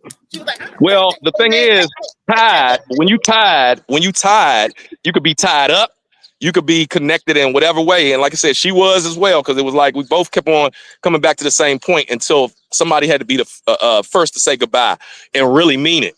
And so when I really meant it, it was like I saw what it was like when you don't let go, and the Spirit of God is telling you, you need to drop this. It's like, oh, you want to keep on holding on to her? Let me show you why you should be letting it go. And that's when I had to really, do the knowledge, heal, and unravel my soul tie. And that meant, like, once I finally let them go, I was at peace with my decision. I was able to stand on it. It served me for the time it served me. I appreciated the good, bad, and ugly, but I had to realize this is a spirit that, needs to be let go. And I had to unravel the reasons I got into it, and then finally be at peace with letting it go. So that was a process that I say for mental hygiene appreciators. It's all going on in your head.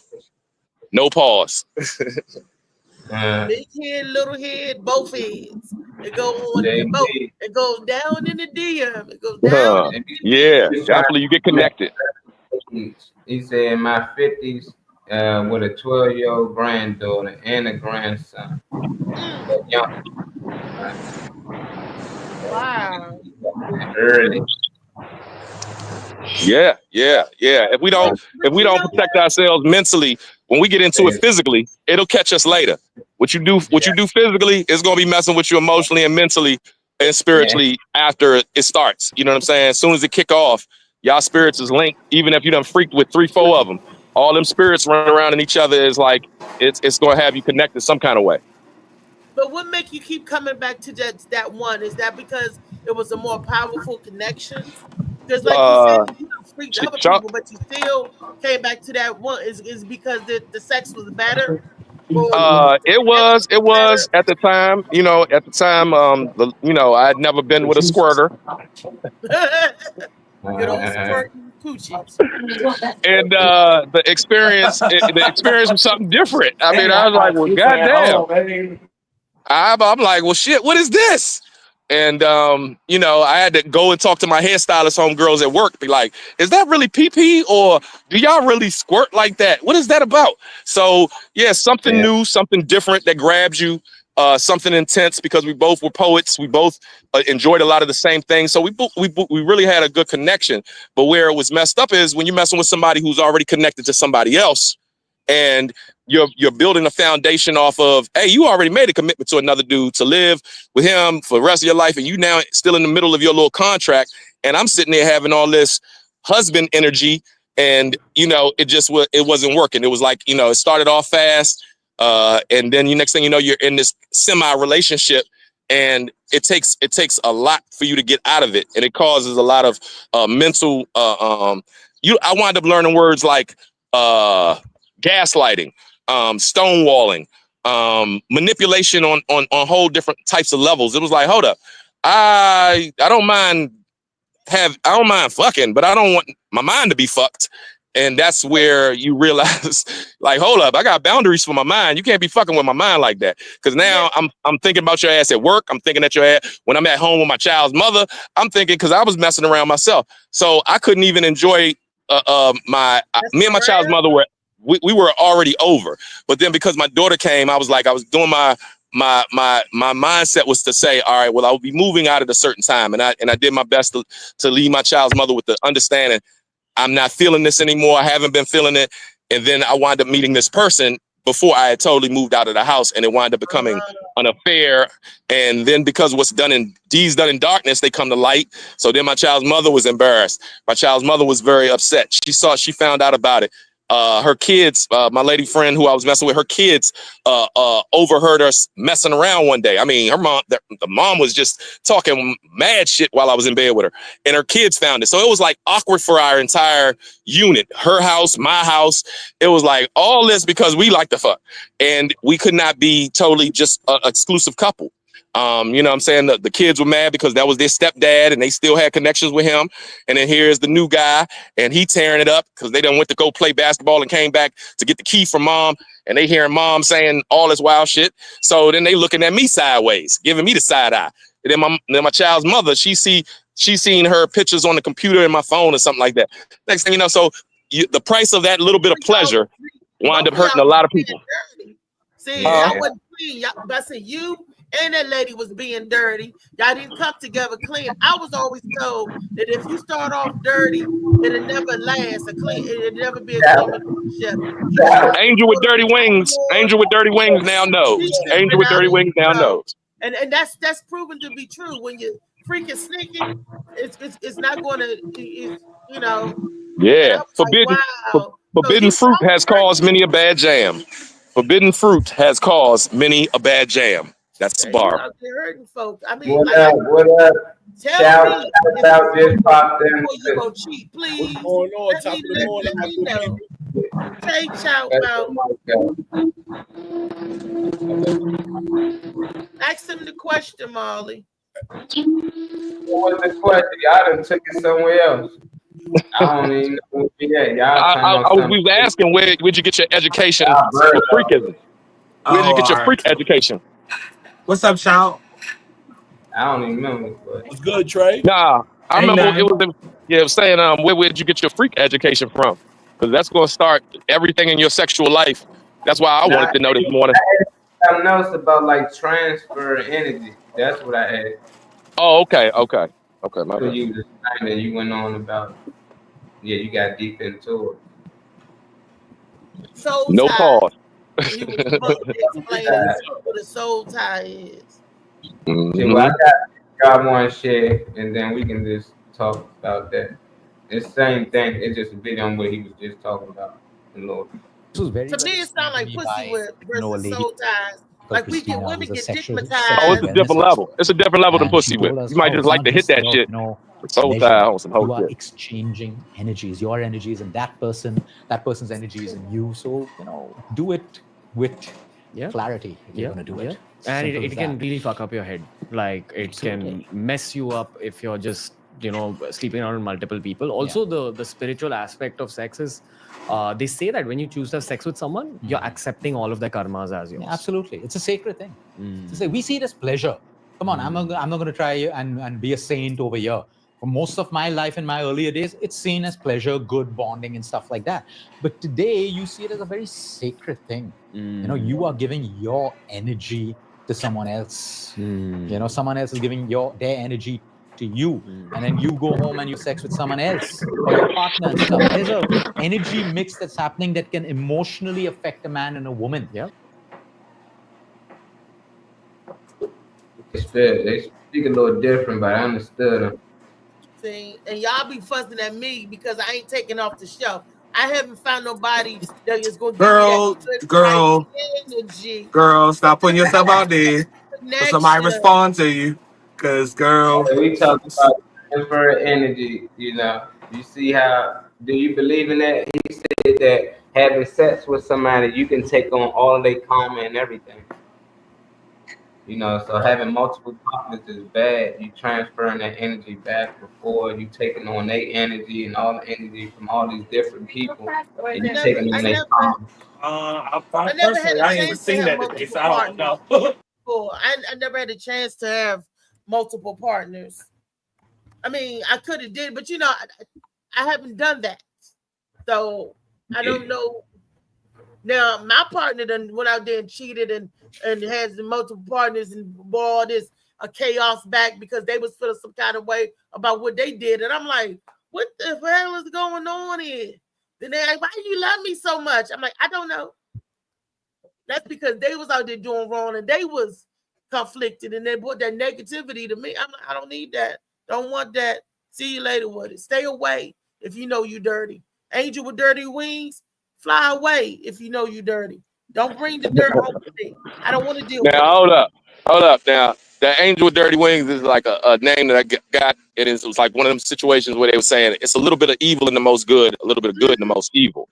So that was something that was written out of Martin Luther King's book, The Strength of Love. So when I allowed that character to be something that represented me, it was like the flesh has from the biblical situation, they'll say flesh has nothing good that dwells in it. The spirit is always willing to do the right thing. And you have that civil war between yourself. That's why fasting and praying to get your flesh in some type of disciplined state so you just don't jump on anything is why you have to have some type of inward self-control but you have to understand what it's like for your dark side. If you don't understand your dark side, you don't understand your light side, you don't have good knowledge of self, then you're going to go out and find yourself in a bunch of experiences that you have to figure out why you got into it later. Yeah. Okay. What's your thoughts on that, Chow? I think it's true. Like, you know what I mean? You know, they say that people be having like them we call it, fuck man, those toxic relationships where people be fighting and girls be chasing motherfuckers with cars and shit like that. Like that be that lust demon, you know what I'm saying? They be having that they done fell in lust with somebody, and that lust demon is real, you know what I'm saying? So that lust demon be having you acting straight out of character over a person's physical. It's not even that you care so much about their heart and shit, you know what I'm saying? It's just you lusting for their body so hard that lust demon be having you wilding. Gerald Brown, what's up? Woo. You talking that real shit. Yeah. See, lust can't wait to get, love can't wait to give. Repeat that. Lust can't wait to get, love can't wait to give. Okay, that's gangster. That's from Angel with Dirty Wings. Freaky Friday. Let's go. Freaky Friday. Let's go, Freaky Friday. Yeah, we gonna have to keep spicing this shit up like that, cause all I can do is listen. But man, the way I want, I wish I had some earphones to be able to say some shit. Yeah, I agree. I agree. You know, Virgo love. I love the educational part about it. Though I'm a grown ass person, I can always use something to, like, you know, to be. Yeah, this listen is to other adult people. education right here. This is adult education. Came in with a question and shit. All right, you trying to get on the panel? That's what you trying to do. You came Hey, in listen, with a I got my question and Virgo shit. network, so I'm already tapped in. You hear me? This ain't nothing but tribe connections. That part. You know? That part. Yeah, family focus, so there will not be any more family feuds or as many. You know what I'm saying? So yeah, let's get it on. That part. The right way. Let's get it on. The right way. That got remixed it now. Let's get it on the right way. You know, people believe in that weird stuff that they believe in viruses. And go inside somebody and think that nothing actually happens, you know. So it's like, how do that make sense? Like, you going inside somebody and then you just think nothing transfer at all. But if somebody was to dap you up and give you a hug, you be like, hold on, man, you might got that, and it might transfer to me. So it's like, yeah, if you feel it work that way, it should work both ways. But I don't know if a condom can protect you from this. That's what a lot of people think. Energy is totally different, you know. That part. See? Energy transfer, and then you go home later on, and like we said, her dude was cheating on her. She was taking on all of that energy. So if that girl was going through some bullshit and just had a hateful heart, Reese started taking some of that energy. And then she started to get like that. And a lot of people don't believe it. You know, a lot of people like, that shit ain't true. Then you be wondering, why the fuck you just pissed off? If your nigga just sneaking around and doing around and you just wondering why you pissed off, it ain't because he ain't giving you sex or just because he cheating. It's because he transferring that energy to you. And they don't know it. They just think they mad because I think he doing something. No, your body letting you know he is doing something. You might not catch it yet, but your body letting you know, because that transfer the energy to you don't feel the same as it used to. You know, sure, you definitely feel that. And then when a nigga asks you why you love me so much, I was like, huh? Oh, he fucked up with himself. He like, oh my God, I would love me if you really knew what you should know. If you knew, you would probably be hating my ass. That's what it sounds like. He's like, that's exactly what it was. Like, why do you love me so much? Like, I don't even love me that much. I don't even love me that much. Why you love me so much? Yeah. He was feeling guilty and angry about what he was doing. And then you out there running around cheating, you come home and give me that rah-rah and that other energy, and baby. And then I take that energy and it be on. And I had My girl asked me, a lady I was dealing with, and I had just got my first apartment. And we were dealing with a lot of sexual tension because the church has stepped into our relationship. You know what I'm saying? They was like, y'all been shacking up. Y'all need to go ahead and wait till y'all get married. And so she got saved. And then she started saying, well, Rico, I don't want us to break up, but I want us to, you know, just do it the right way. So we started having to adjust the how we dealt with our home life, because I'd be at our apartment like 3-4 days a week, and we normally would get it in. And once we first started having to try to stop ourselves from what we naturally was doing, the shit was crazy, because you be sitting there kissing and almost taking off each other's clothes and be like, no, we gotta wait. Then we sleep beside each other. I'm trying to, you know, you trying to get it in all night, and then finally you leave and you be like, Lord have mercy. The only option I have to get off is either cheating or masturbating or just trying to, you know, get some. So I wind up cheating with an ex-girlfriend, and you put yourself in a position like that when you're not getting what you want from your partner. And I was like, I done cut out cheating. I don't do anything but this one thing. And now my girl has got an asterisk beside it because we're trying to wait till we get married. I was like, I'm not even trying to get married. I'm 20, 21. Yeah, you done already did it. I know how good it is. She done came, I done came. And now you're saying stop. So we had to stop right on the nose, right? Because she got her new little spirituality, and she was like, nah, I want to wait. So I wound up going down to my old neighborhood, and I seen an ex. Her mom was cool with me spending the night. I woke up the next morning like the youngin' on Home Alone. I fucked, and I didn't mean to. And I wound up telling my girl. You meant to because it was already in your heart, already in your spirit. You meant to. No. Own it. No, I'm telling you, at that time, I did not have any sexual consistency going on. So when I had to go out of town and see my family, I went to see somebody who was an old friend. You fell into something. So you fell into some pussy. Well, the thing was, when I started becoming more Christ-like and becoming more religious, at that time, I'm only doing it because I got a new family, church family, that's like trying to be helping me out of the drug dealing gang, helping me out all these other little things, that going to barbering school. So I was like, all right, be a good guy. You got one good girl. Y'all can maybe wait. Maybe you can do the marriage thing. It's 50-50. But when I went and seen an ex-girlfriend, and we wound up doing it, I was like, damn, I like sex. I just don't want to have that long marriage. I'm gonna ask you that question. I wouldn't even call it an ex. When you go to Virginia and it's a small ass town, it's only some people that's still around maybe that you can go see. So I went to see her as an innocent situation. I hadn't smoked in a long time. I hadn't drank in a long time. And I wound up indulging, and it wound up leading to that. Hold it now. Hold it. Somebody at the door. Wait a minute. And we know who that is. We listening, Rico. She can hear you. Oh no, but you know, the whole thing is it wound up backfiring because she wound up cheating too. So you know what I'm saying? I got my karma. She wound up a year later cheating and getting pregnant. And by that time, I stopped playing the role of saying that if I'm not going to enjoy myself, I'm going to go get my enjoyment wherever I need to. And that really started off the cheater in me in my early 20s, because I saw so many people who are wanting this loyalty, and they weren't going, you know, love you through your mistakes. They weren't going, you know, they're going to still do what they want to do. You know, so it turned me into all right, I'm comfortable with my freaking. If I want to scratch that itch, I will. And it took me a long time to start wanting to become loyal again, because of a lot of things that happened in my early 20s. I just was like, look, you damned if you do, you damned if you don't. But I saw how much problems, me being the person that's going to go ahead and be forthright about getting my jollies with whomever I wanted to get them with.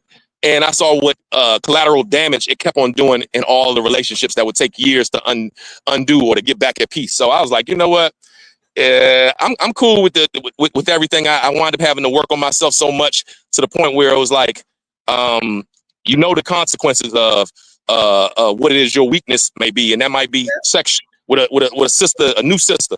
You know what it leads to, and then you know all the lies if you ain't really comfortable and you got it like that in your relationship with the person that's been loyal to you. So I had to learn the hard way.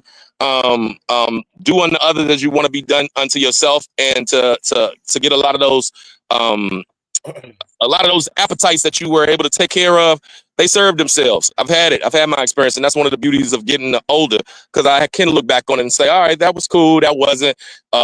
Being a liar, being a cheater, it leads it's going to come back to you. That karma it ain't going to miss your mailbox. It will hit you back. So I've learned to love me a lot better as I've gotten older, and to know I don't need a lottie-dottie and everybody to make me feel good. So I'm dealing with, you know, one good partner, and that has enough for me to remain in my lane.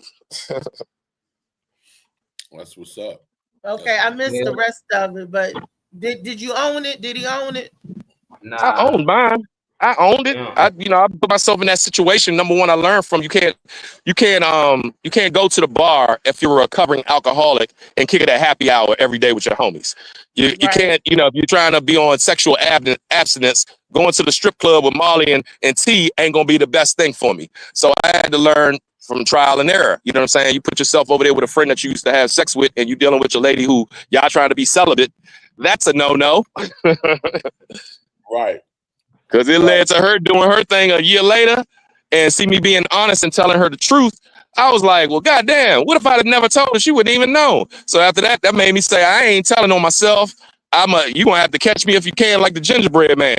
I could be literally in it and be like, no, I'm just giving her a hug. I'm giving her some CPR. It made me more of a liar because of those consequences. And then I realized, hey, man, you ain't doing nothing but hurting yourself, because karma don't miss. God is wanting you to learn for a reason. And all these done in darkness come to light. Play around if you want to. Fuck around and find out. I got Play an with uncle it, but that say don't that play shit with it. all the time. He said, don't never tell on yourself. He said, I don't give a damn if somebody see me with somebody. He gonna say, you believe your lying eyes or you believe me? And then you lying, but you lying the whole time. Yeah. Right. That's why I'm glad I'm happy with my situation, and that's the kind of situation that I need in my life, because you know what I'm saying, that shit don't be worth it, bro. It's like, you know what I'm saying, if you find whoever you meet, they need to be on the same type of time you on, so that everybody could be happy. Exactly. And know the person that you with, and man, and that you ain't got to go outside of your relationship for anything. You know what I'm saying? Everything. And if you do, go ahead and quit. Go ahead and totally quit the joint, because anything overlapping turns into some scrapping or some bullshit. And I just was like, nah, dog. If I'm going to see somebody else and they're gonna get all this, I'm gonna have to totally end it with whoever it is that I'm connected with, so it don't be overlapping and all that other stuff. I used to be doing that. You be talking to a friend, and then you and your other friend is going through shit, and y'all leaning on each other, and the next thing you know, it's a bunch of confusion. So we got to definitely watch our energy that we're allowing somebody to have, what we are expressing to them when we're down. Because my current lady, you know what I'm saying, we both had exes and we both have communication with them, but it's like, you have to be very careful what you're sharing with them, because they'll still be holding the candle for you some kind of way. And what y'all are going through, you got to be careful with who you're sharing your information with, as well as, you know what I'm saying, protecting y'all circumstances. It's definitely a lot of learning curves when you do find a partner that you're actually going to kick it with. Y'all still got to constantly be educating yourselves. Those who have a high emotional IQ in relationships at least have a fighting chance of knowing, what works for them, and knowing their freak, and being safe with their place of what they like, and their freakisms, and what they like on Freaky Friday, Saturday, Sunday, Monday, Tuesday, Wednesday, Thursday. It's a beautiful thing if y'all can make that connection and respect it, and keep the pestilence out of y'all garden, y'all secret garden. Yeah. Hey, look, that's just like I seen the other day, like how he talking about how people be so messy, bro. I seen this shit on Facebook where these two brothers, bro, was literally getting ready to kill each other because the one brother had sex with his brother's girl. The girl, I can't hear you. I hear two voices. I want to hear this story. What you say, bro? It was two brothers that was like literally getting ready to kill each other over this girl, because the girl was dating one brother and slept with the other brother behind his brother's back and got pregnant, and had the brother that she was dealing with thinking it was his baby the whole time. It was his brother's baby, and they didn't find out until this kid was like 5 or 6 years old. So now the brother ready to kill everybody. His brother, the girl, like, he's like, yo, y'all been playing me all this time. Like, you knew you did this. You supposed to be my brother. Like, yeah. We supposed to be a brother. Somebody did that happen with too in real life. Remember, I was telling y'all the story about the brother with the DNA, and the DNA came back on one, like I think 94, but the other one was 99.9. Something because they was twin brothers though, but still. Good. Hey, hold up. Hey, Marley, look at my man Bones. Say what's up, Bones. Say what's up to Morning Mac Show. Say what's up to Morning Mac Show. What's up, baby? Bone, man. What up with you, man? Nah, baby, I can my man. Yeah, I see. D, you too, bro. We was partying Man, last night at with DJ Rico and Bones last night. That's what's up. But anyway, sorry about that interrupting y'all.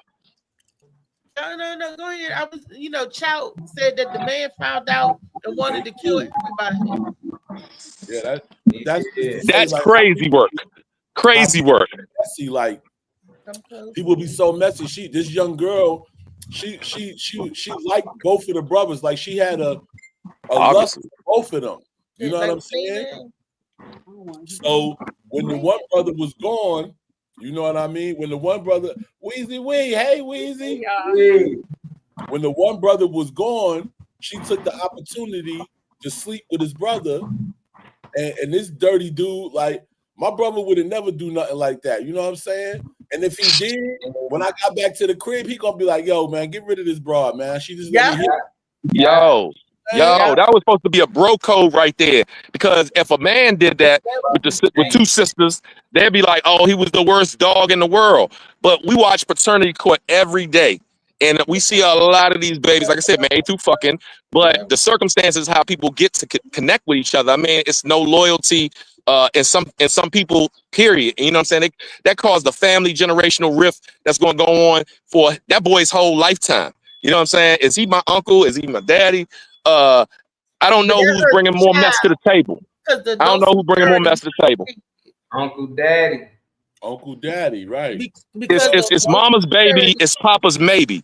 It's mama's baby, papa's maybe. Now might be uncles too. So they say the whole outlast the pole. And I'm gonna say right now, that hole that got a lot of brothers in the hole. I don't know which has caused more deaths, the vajayjay or the fellas. You know what I'm saying? But it's like we want to go to war because of what we thought was ours. And this is why, I see on Paternity Court, they be like, it's not him, it's not him, it's not him. Well, sister, you done fucked 3 of them, and then they come back that they none of them the daddies. So what is being represented today by the sexy woman? You know what I'm saying? It's like her doorsteps lead down to death is what was written in the Bible.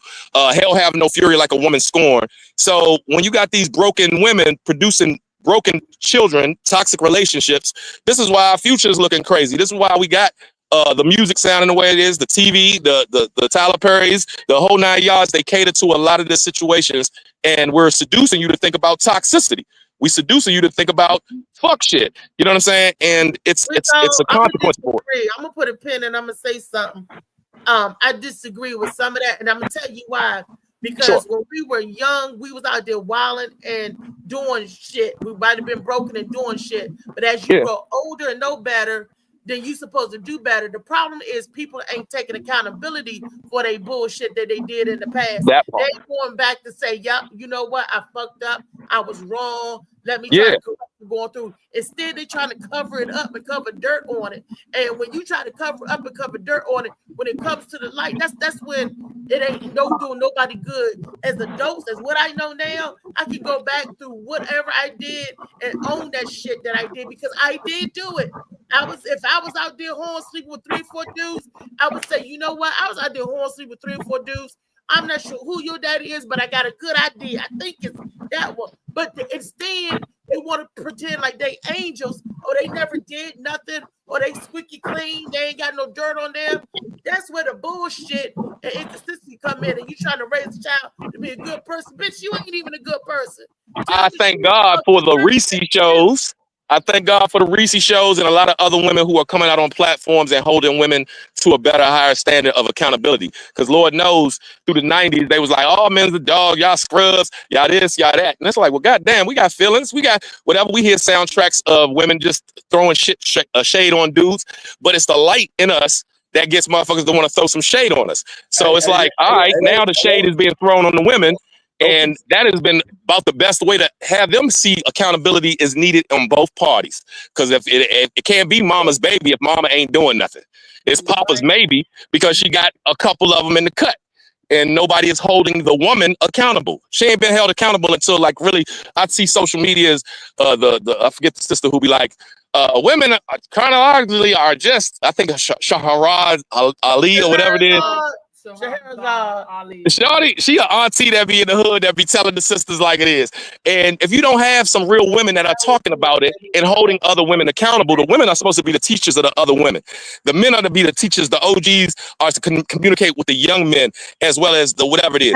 The women are not teaching that. They are like being accountable and letting them, go with it. But I'm thankful for those who hold them accountable. The sisters who will say, hey, we got to take some of this accountability and responsibility too. It's that shame that they don't want to bring forward. Man. Child was trying to say something. What you wanted to say, Child? Oh no, I was just saying that he was talking about all them songs that they used to be trying to dog us out, but we had songs for the hoes in the 90s too. Don't forget Free. No. It was both. It was both. Your knees touch your elbows. That was my shit. Yeah. Oh, it's both. It's both sides. I'm just saying the accountability had to step up because in the 90s, Oprah brought in a whole energy of, men are dogs. And, what I'm saying, the men on, as whatever it is. And it was like, well, hold up, sister. You know what I'm saying? How did we get here? How do we even get society? It's not pointing the fingers. It's pointing the finger at yourself and saying, what am I bringing to the tribe? What am I bringing to the community? What family generational curses am I breaking? If you add into it, you part of the problem. Right. That's a fact. I just don't like that people forget it's three parties in either situation. So even when the girl cheat with the brothers or if the dude cheat with the sisters, they tend to just blame the party that was caught in the middle. They never tend to blame the guy who his brother, like, nigga, that's your brother or your friend. You shouldn't have been sleeping with her. They don't tend to blame the sister or the girlfriend. Like, why do you even mess? They tend to blame the person stuck in the middle. And I just like, that's still a man on that side. Like, it might was a dude, the brother that was a good dude taking care of the kid, but his brother, that's still another dude representing men that fucked up. So it's like, we can't take one. Look, he's a good dude, and this girl ain't shit. Well, it's another dude in the picture that ain't shit neither. That ain't shit either. So it's just like we get caught up in trying to blame that one, but it be taking two parties. It's like it's them two. It's like that's where we go wrong at. It ain't that it's just she fucked up. It's no, she and his brother fucked up. It ain't that just her fucked up. No, her and her sister fucked up. That's the only part I be wanting people to get away from. Stop trying to blame that one individual. Yeah, they wrong for cheating, but that person wrong for even talking them into it. Most time when it come to men, we talk women into sex, so when it is the man that's cheating with the sisters, most time he probably talked to the other sister and talked her into it. So when the roles flip, even when that girl sitting in the house, his brother probably came downstairs and started talking to her, started flirting with her and ended up hitting her, so it's like, it always takes two, and I just like, we can't, that's accountability goes both ways, because I'm dealing with a recent situation where a lady friend let her homegirl after she lost her job at the friend's job, and she moved in with the friend, homegirl. And so she had a dude she was dealing with, and the dude is fucking her younger sister who lives like next door. Now I'm saying next door neighborhood, but I'm saying when it all came out, it's like the roommate was like, I didn't know my sister was messing with the dude who is now in your house. So get it. Reese lets her homegirl move in. She also has a new boo, and she lets him move in. That new boo is screwing her new roommate's sister that lives in the neighborhood next to her. Who's accountable? You know what I'm saying? It's now egg on the person's face who's messing with the dude, and she's also allowing her sister to sleep on her couch, but she didn't know that before she let her start staying on the couch. So it's just one of them type of things where mess is going on at all times, and you think friends are friends until you find out, and deeds done in darkness do come to light. So on this Freaky Friday, whatever you do in the darkness, just know it's going to eventually come to light. Might not come out today, but it will come out at some point in time. It might not even come out this year. It could sometimes years it come back later. to bite you years later in the ass, but it's gonna come back to bite you. That's why karma. It's gonna come back. That's why if you free yourself with honesty, you ain't gotta worry about no lies and no bullshit jumping on your that ass. Part. That's how I've been able to sleep better than hold me down. I'm saying, Uh-huh. First of all, I can't lie because I forget what I say.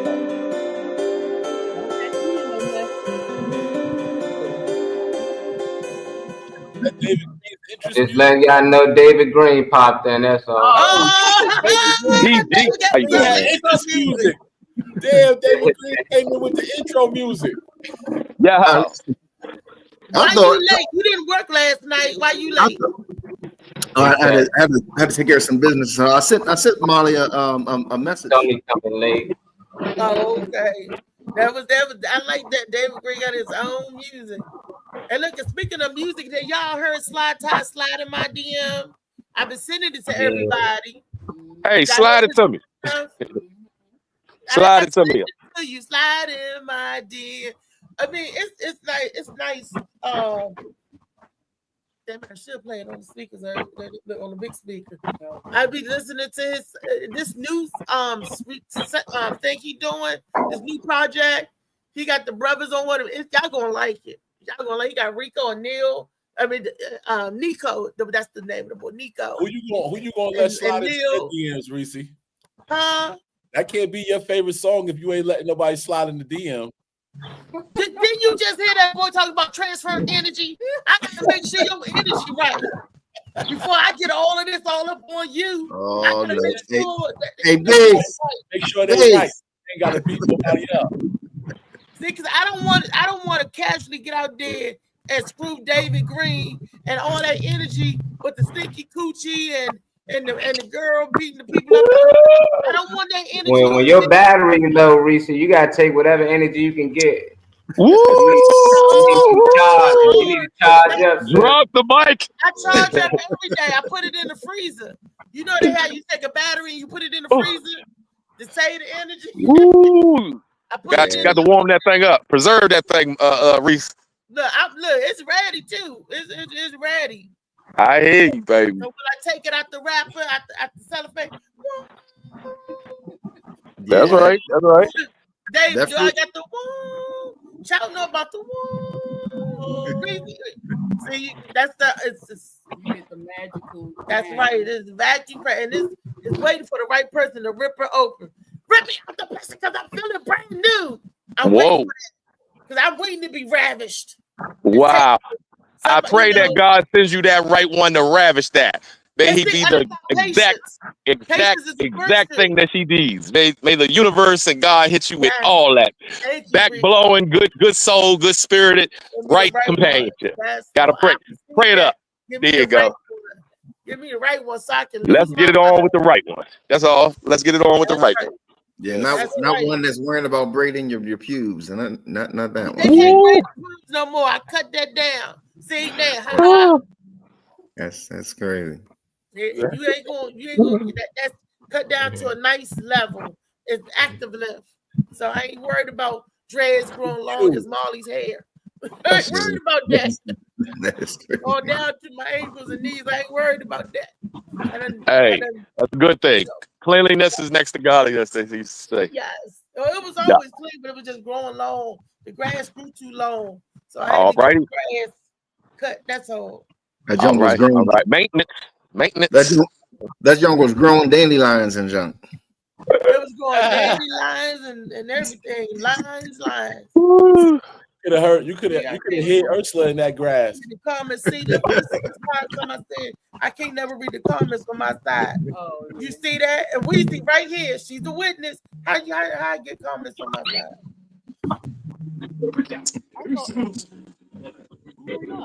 Hey, Chelsea, you got to get the weed eater. Can't post comments. Gotta get the weed eater. And I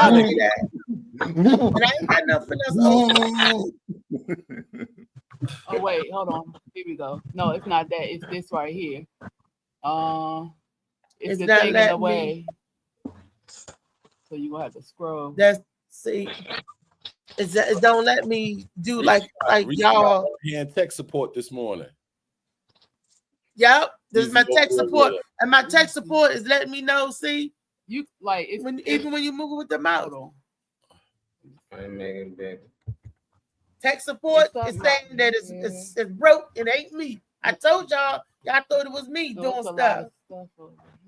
Reese doing shit. Weezy don't know what she doing neither. Over hitting That's my shit. hush. Anybody ask you? You got the glasses on, man. Let her wear your glasses. She got her glasses. There you go. You can what you can do is scroll like this, but you had to close out that thing that was right there. What thing? That And then it was porn a site, banner yeah, right you here. know it was. And you it opened this up, but at first you couldn't hardly see yourself. But just all I do is hit that up there. If when I hit that, that's why I said I don't see nobody comment. Oh, so I can't see when nobody come in. You see that? Yeah. And all I hit was with comment. Oh, well, he right here. Hold on. Who's that? That's Trey. Oh, I'm about to get their hair done. What's up, Phoenix? Hey. Phoenix, What what's up? to do is click comment and then scroll. You're going to have to scroll. What's up, David? You say it. So Hey, you what's can- up, Trey? And y'all just be able to see. No, I have to go into well, if I'm not on the show, I just read it here. But And then I'm if on Molly do that, like that is up, I usually do that so I can Zoom see in, it. Yeah. But then I don't see nothing else when he do that. Yeah. See, but it's only when I'm getting tech support today. Uh-oh. Weezy over there helping her out. Oh wait. And look, Yeah, just swipe it over. Hey, Chow. Reese watch the shower scenes and porn for the shower heads. The shower heads.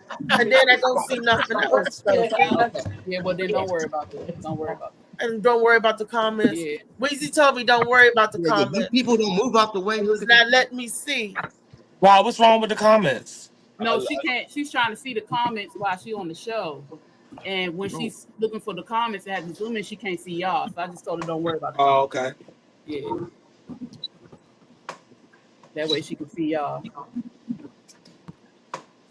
But I can't see what's going on down there. So that's why I do it like this. Oh, okay. Make it a little smaller so I can see. Yeah. Because sometimes if somebody pop in there, I wouldn't be able. see, Yeah. Okay. That's why Molly had to play David Green pop in music. Oh, okay. Because Okay. you could. And Oh, well, that's good because you can see everybody now, right? Hey, like, Molly, yeah, mute my that's- joint for me. But yes. And then it says one comment. Oh, yeah. Somebody, he'll put it up. Oh, okay. He said at least she kept it in the family. Aquarius said, what? Wait a minute. What'd she say? Uh, See, that's why when I said when that comes oh, up, you can see I can it. see better. Oh, okay, because he highlighted. Right. He said, so this morning I went to work happy as fuck, smiling like shit with my vibrating slice. I'm like, don't do that shit after 2 p.m. I'll be in the Zoom. You got hitting her ass with the button all the way from Yeah, that's motherfucking what home. he's supposed to do it. He's supposed to do it while you in the meeting. Wait, it can Yeah, go that alright. far?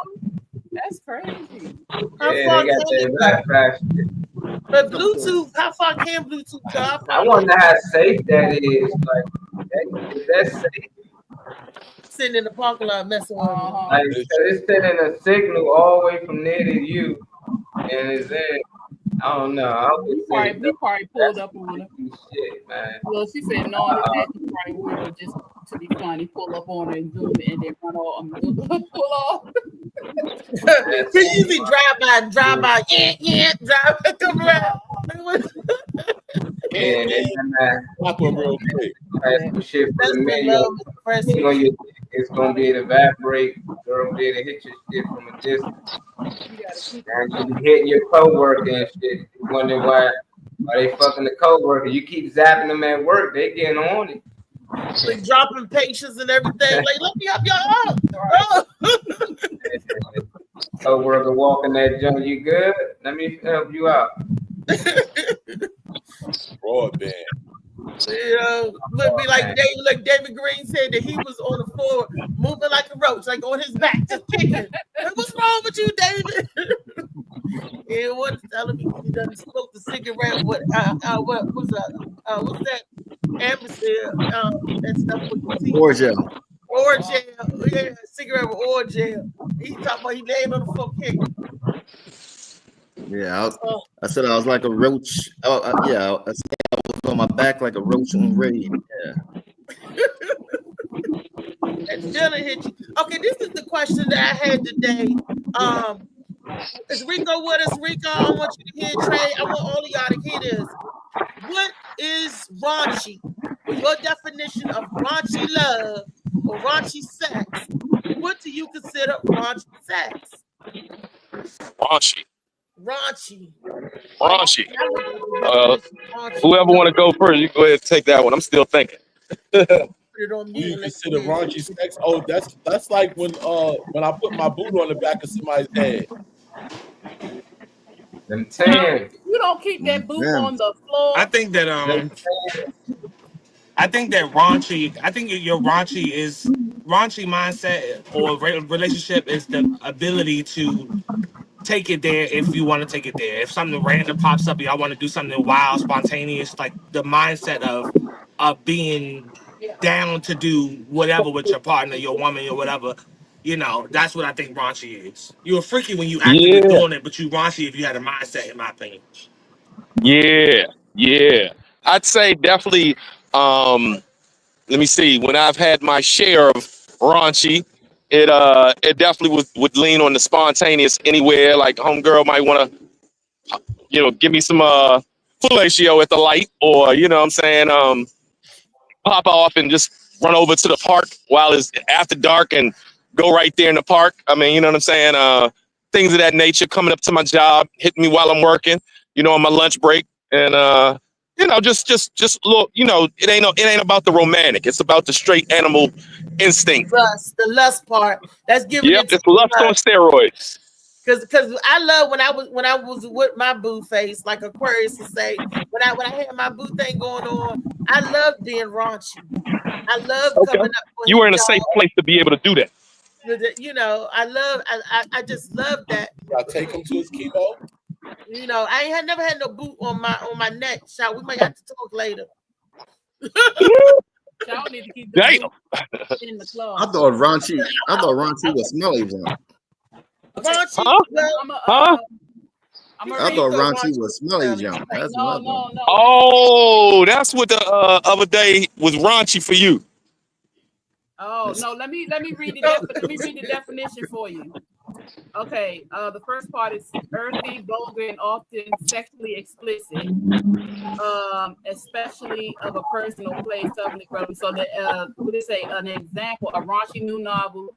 The synonyms of raunchy is sexually explicit, sexy, suggestive, erotic, racy, risque, provocative, spicy, juicy, bawdy, ribald, uninhibited, unrestrained, earthy, coarse, rude, smutty, vulgar, crude, steamy, naughty, saucy, fruity, gamey, and adult.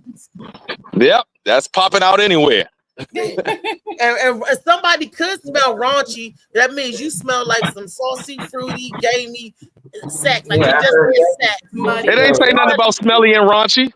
It ain't say nothing about smelly and raunchy. No, I said people they can smell. be, and you can smell raunchy. Why you always gotta go to something stink? That's the part I'm saying. Hey, It's only you. It's only you. See, y'all coming in. No, we're not giving a pass for stinky body parts while raunchy going on. That's funk, bringing the funk in a whole different way. Yeah, in a good way. Bitchy, raunchy. That shit had 100-word definition. Like, what the fuck? That was both of the synonyms. So who made that word up and said, you know what, this is going to mean?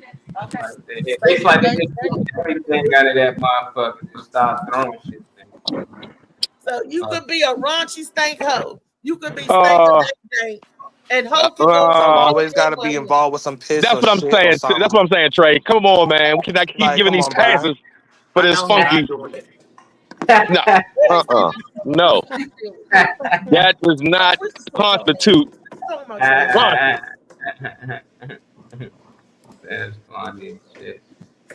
Look, he said y'all still freaking. Every single weekend we freaking. That's how we. That's how we. Freak a dick zone. I still freaking. Hey, you need to play that freaky dick zone from Junkyard. I gotta run out of here and go take my stepson to radiation, man. I want to thank y'all for having me on this morning. I love my Morning Mac family, but I gotta roll out. Yes, indeed. God bless. Yes, sir. Yes, sir. Y'all have a great day. All right. Neighborhood is 50 cents, my nigga. If I catch you in the freaky dick, So have me turn on some Freaky Dick Zone from Junkyard in a minute, guys. Yeah, the Freaky Dick Zone. Yeah, or top Jodeci. 5 freak songs. Or Jodeci. Oh yeah. Every time I close my eyes, wake up and yeah, that's one. I got a couple of my own. Hey Molly, maybe next week or something like that, I might, want you to put up the Nocturnally Missions video that I did. I got a song called Nasty that I did with a porn star. She's out there, something Molly. Her name is Molly in her sex name. But I always had my different share of appreciation for different MCs who can have a real balance, not just all freaky videos. They got a little bit of everything. Too Short, Freaky Tales. I could get it from X-rated to G with the smorgasbord of different songs. But I definitely want the Morning Mac crew on a Friday to check out Nocturnally Missions. Akinelli, baby, that's Unc right there. JB. Yeah, Yeah. Because a lot of people don't see that side of me, and it was like doing your thing to be balanced. But yes, everybody's expression of their desire for the raunchy to the righteous. You know what I'm saying? So you have your different ways of expressing yourself to the fair party that you're interested in, and it's a part of our lives. We groove into the soundtracks of different people's interests, different writers who had their freak in them, and they gave the song to somebody else, and we love it.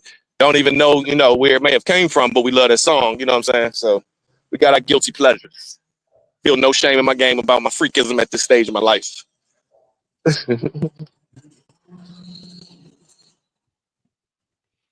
All right.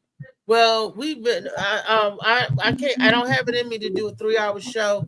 Plus, I got to get my hair did. Get your hair did. Well, it's been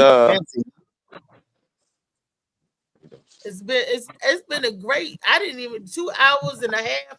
Almost zoomed by that quick. And it's been great. Rico, I love having you on the edutainer. Anytime you kicking that knowledge for the people, for the grown and sexy people, respect. For everybody, the youngest and the old heads. Shoot.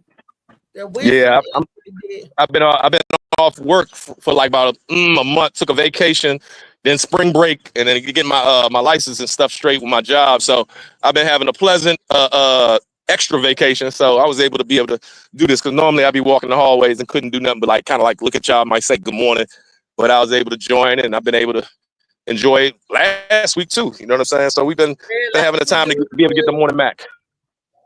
I love having you. I love having you. Virgo love, you hear me? Look, ain't that the truth? That's Virgo love.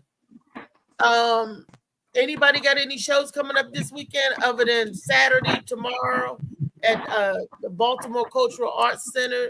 B-Man presents the Mother's Day. I don't even know what he called it. The Sweet Baby Keita, hosted by Bobby Brooks. Featuring the Gwen Factor, Sweet Baby Keita, and Poppy the Bear.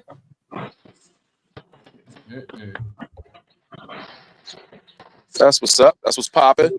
I like to send a happy Mother's Day shout out to all the mothers who might be freaking this weekend on this good Freaky Friday. If it ain't, we wouldn't get here if it wasn't for y'all.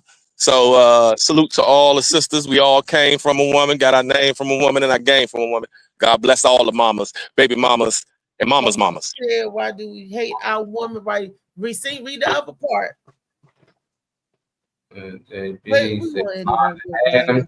Okay, along in the room. For Jeezy, tear that pussy up. Oh. What? Racial referral.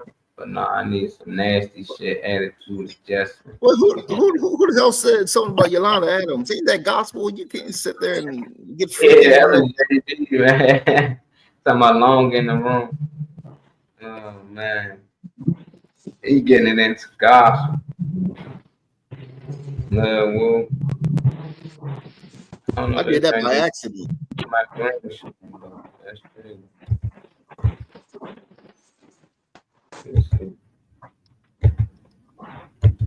Yeah, that's crazy. That just moved my dreams. How did that happen? What's going on?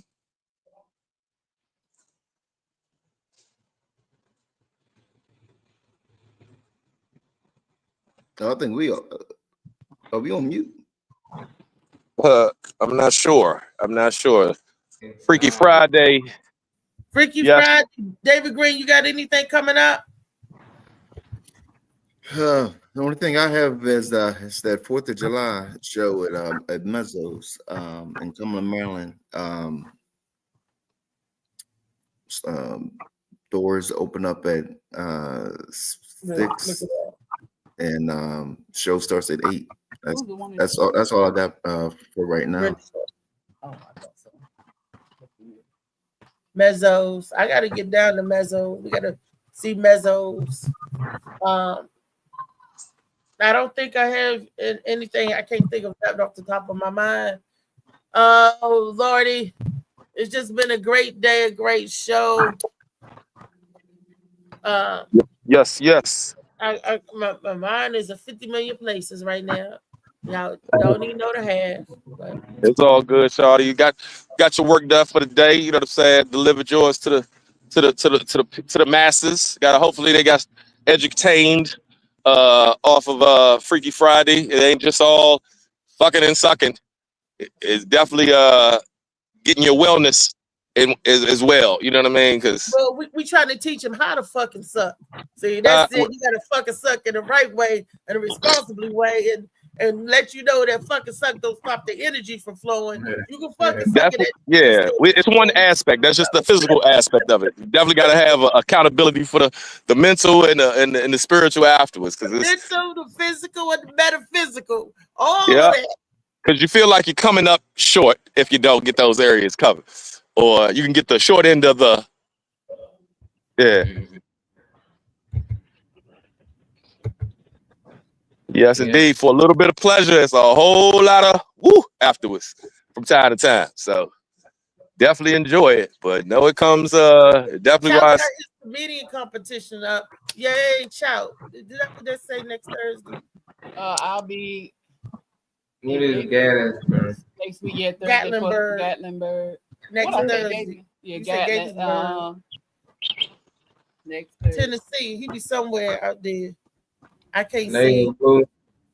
Later. So how long is the podcast down for?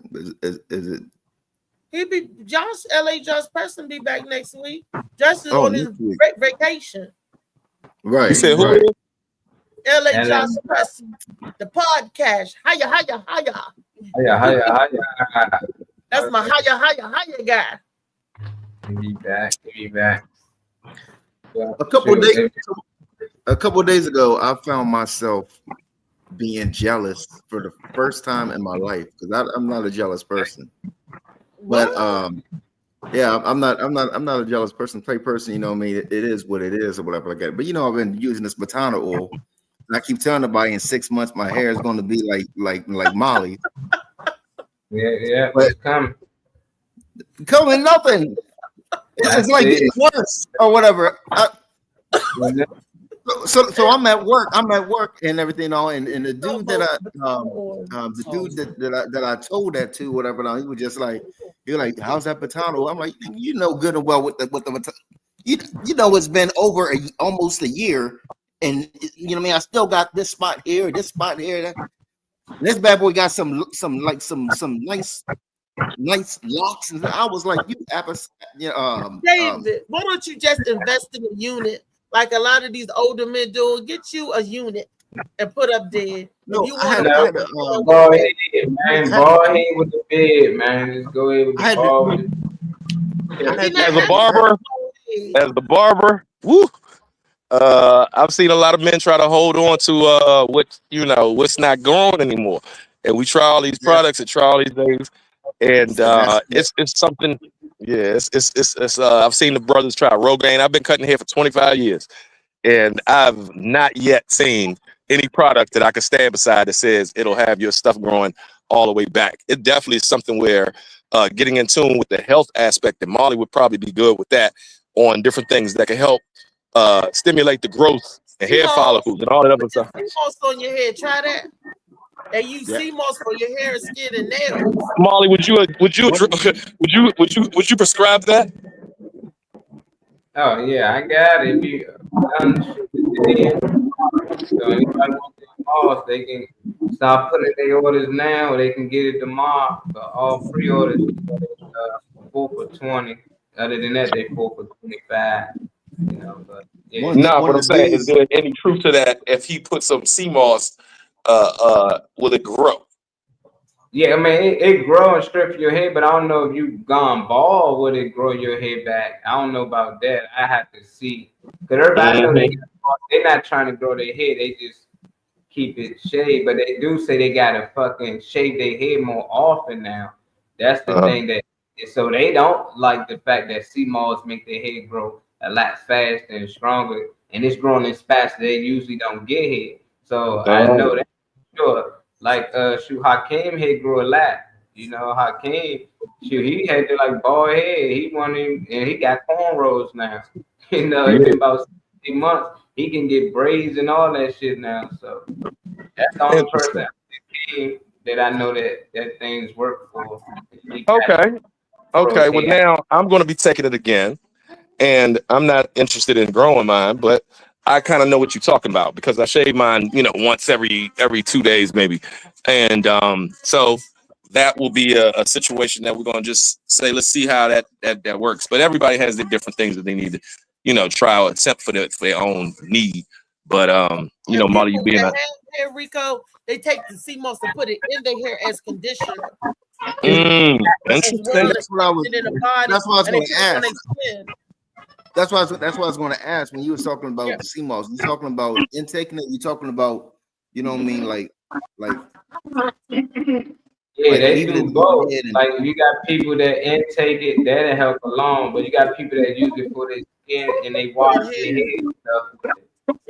You can make a face mask with it instead of buying all that crazy shit people be buying to clean their face. People just slap sea moss on their face, let it sit for about 20 minutes. You'll feel when it dry up, and then you just clean it right off, and they get all that dead skin off that you didn't know was dead. The man unit, you get home, and you take that joint off. How you acting? Huh? I asked Reese, I said, as a woman, if your man is wearing a man union and you didn't know, and he came home and he just took that joint off, took his fresh skin tape off, how would you feel? No way. You'll put it right by her. Put it over here. It don't make me no difference because I'm not messing with the hair. I'm messing with the man. So anything that you put on your body, your attributes or whatever, that's just the extra given. That don't matter to me. I'm looking for the inside and the physical. I'm like this. Come here, Weezy. Look. See, you asking somebody. You are.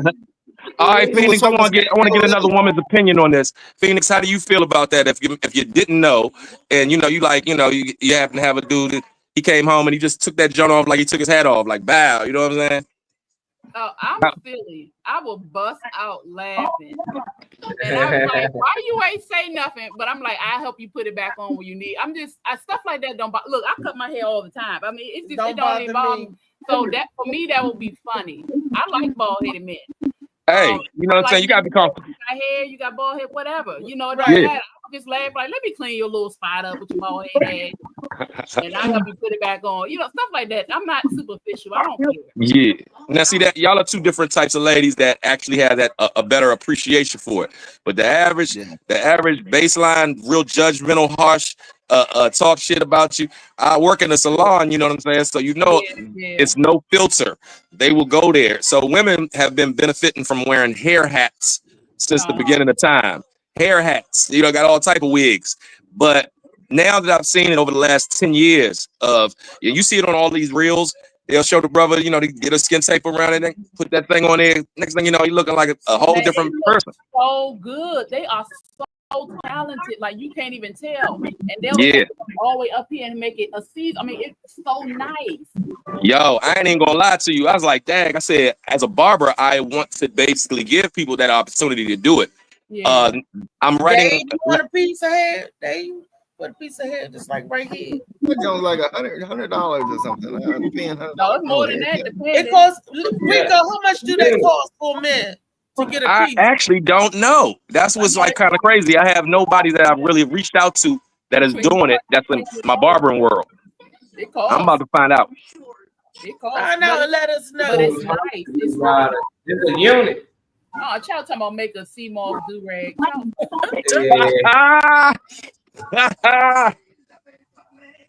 Sea moss do rag. Hey, Ma, that might be a new bright idea. Do rags out here. Yeah, that's different.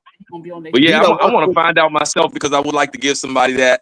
And I think if you're definitely as a guy in movie roles, it's men who are wearing man units in a lot of these movie roles. You got the Beijing, you know what I'm saying? I used to be like, damn, Slim, if you get in the pool, what that joint going to do if you get the pool or something? You know what I'm saying? Got a whole black pool after that. You know what I'm saying? All that Beijing. You know, so they ask for that at the shops. They ask for the Beijing, you know, to tighten up the little shape up areas. The beard is a lot of guys is doing Beijing on the beards. You know what I'm saying? How long did that last, Rico? Because I know you can put a little bit on it, but how long does that last? Really, like it depends on if you're really working out like real hard. You know you're doing a lot of physical labor. You're gonna be sweating. So you know what I'm saying. Some stuff goes a lot quicker. Like a dude that's in construction. He in the hot summer. Man, that John gonna be sweating. He gonna be having like dark sweat coming down his side. It's Akon was just on one of these podcasts, and he was talking about how he was getting it done, but he would leave and go out of the country, and he couldn't get back to the person to get it tightened back up again. So he said he had to just, you know, he said, man, I'm just gonna go ahead and quit, and now he's doing his thing that way. My daughter asked me, was I trying to grow my dreads back? I was like, I've been through with it before you knew what to do with it.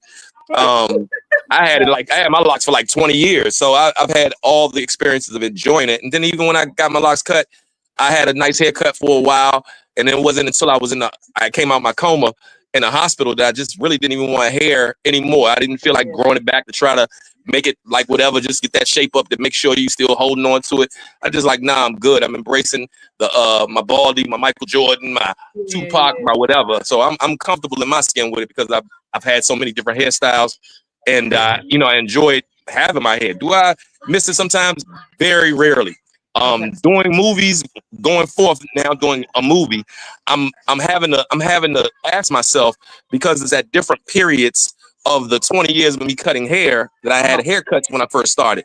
Then I had locks, and I was like, do I want to just commit to that just for the movie in the terms of storytelling? So I'm interested in probably getting a unit just to do a scene, and I'm interested in putting on the dreads just as certain scenes for the movie. So it's interesting. And you get a unit, boy, I'm gonna be weak. I'm documenting that shit. You got to. You're gonna be the one that's shooting the movie. Look at this shit, man. And when they bring you the dress out there and you put it on, then that's when it's really gonna get crazy. Hey, don't get knocked out, Ma. For the movie. For the movie. Don't get knocked out, Ma. I'm keeping my man. Hey, listen, let me tell you something. Let me tell you something. I don't care if it's Freaky Friday or not. There's some things that I'm just not giving up a man card for. Yeah. Look, I would dress up as a man because, but it's a You can do it. You can do it. It's different for women than it is for men. Once you go I'm just not interested. I'm just not interested. It's different. Yeah, I'm just interested. I'm just interested. I'm not cool with any of it. No disrespect to those who are. Hey, come on, man. They got dudes getting their fingernails painted colors now. I'm seeing that, and you know, I keep it a buck with you. Whenever I've gotten manicures, I might put the like clear on, but that's about as far as it can go. That's different. Yeah, I heard of that, but they putting the colors on there. Like right now, we went to the I got my manicure and pedicure, and I tell them to put on the little clear. You know what I'm saying? So hey, call me metrosexual or whatever, but I like my, you know, my shit to be good, but I ain't putting no black on or none of that gothic shit on. You gotta get a color, get shades of blue. This your man color. You got your books. I got my shades of blue. We can go. What color? Shades of blue. Get that, Rico. For the book. For the book. I don't know. No. Handbags and all that shit now. I'm just saying they starting to normalize a lot of the girl shit for men. You know, I just don't want us to start to get caught up in that wave, you know, like I'm just trying it out, you know. Like I got homies that they wear handbags now. That you play with them, they would knock your ass out. But they never got to them. I'm like, when the gangsters start wearing handbags? They need something to hold their gat, Molly. What I was gonna say that's what I. Then the police know that you walking around with it, they can just snatch you up. No, these niggas put weed, bundle, and cheeks and shit in it. They stay on phones just like the girls do with their purses. They doing the same shit, money and little shit that they need that they normally can just put in their pocket. I don't know. Y'all don't find it weird when you see the women? Y'all okay? To me, I find it weird because that's just me. But they said that it's fashionable. I'm like, well, what could you? All these years they had the stuff in their pocket. They kept the wallet in their back pocket. They kept the knife in the front pocket. They kept the chapstick in the shirt pocket or the jacket inside jacket pocket. I mean, you know, so I'm trying to figure out. Maybe they wanted a purse to centralize everything. They didn't want to wear stuff in their pockets or put their keys in their pockets. I don't know. Why do they wear the? I mean, they had the little sling bag. That's different, but a whole pocketbook. Y'all okay? Women are okay with it. Women didn't like it. Men are did they keep the book bag? But why you make the little skinny ones and then with the different little colors? Why not just keep the damn book bag? Little small, you know. I know, right? When we first started that shit, said it was good. And people jump on any bandwagon, you know. I don't know, just getting crazy. I seen the tight jeans. I'm like, nah. Then you start to see more and more like they starting to dress a lot more like girls. And it's like, what the fuck going on? Then I keep saying the women with big suits on TV. Like all the women that talk for the sports joint, they wearing big suits. They bigger than the men. I'm like, I don't know. They talked about skinny jeans. They talked about the baggage. They talked about everything. But lose them damn purses, man. Go back to your duffel bag. Because when I see a man with a purse on, I'm like. I think old people with fanny pads, they always say, no, just like a fanny pad, like this the same thing. All the joggers did the fanny pack. Where the fanny pack covered up with your shirt? I don't know. I think it's from them switching road shit. Niggas getting pegged and doing all this road changing shit. It's okay because it's a girl doing it. No, it ain't okay. Yeah, and that kind of goes back to that man unit situation. They'll be like, well, women wear wigs, men wear wigs, blah, blah, blah, blah, blah. You know what I'm saying? The thing is, we have always had a man unit. They call it toupee. Yeah, that was what it was back in the day. So it's nothing new under the sun. It's just the approach. Yeah. Toupee was the weed was. Yep. It was, and it was. That went on a lot because a lot of different whether it was what's the dude that had American Bandstand? The 17th century, the wig party, where they got it from, and it was for men, not for women. Yeah, men wear wigs. Yeah, we know that they ain't gonna make it okay for the day. That's what go wrong now. Little boys can wear heels and they can say, "Well, you know, they really made it for men." We know that shit way back in the day, but today we know that's a style for women. So I don't care what made it for. There's a lot of things was made for men and then got passed to women. It looked better on women. I think like Secret, strong enough for a man, but made for women. That's the secret. That's the secret, huh? Well, I say like this though: if the man unit, which is also a toupee, it never was a wig. So is that a wig? You know what I'm saying? So basically, to me, like I said, everybody has to do what's right for their like what we were taught in barber school is. It might be a dude that come in there and he only got a couple little hairs on the dome.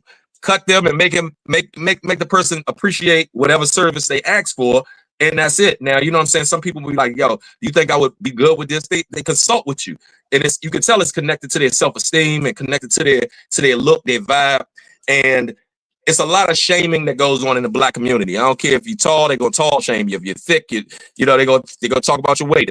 You have to be comfortable with yourself because in our neighborhood, you know it's gonna be joning, it's gonna be whatever it is. You gotta block out whatever it is and be accepting yourself. We grew up with tough skin.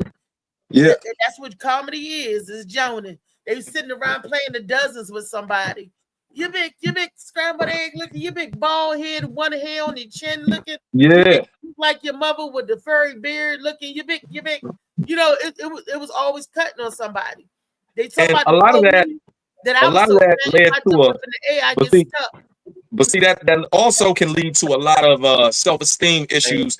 And like I said, tough skin is really just another word for saying I know how to deal with verbal bullshit. I know how to deal with whatever. So mentally, you have to be strong to be out here anyway. And to accept your look, whether it's saucy, sassy, zesty, that's something that people are choosing by being influenced from certain people. So you know what I'm saying? You got influencers in all different genres of whatever it is.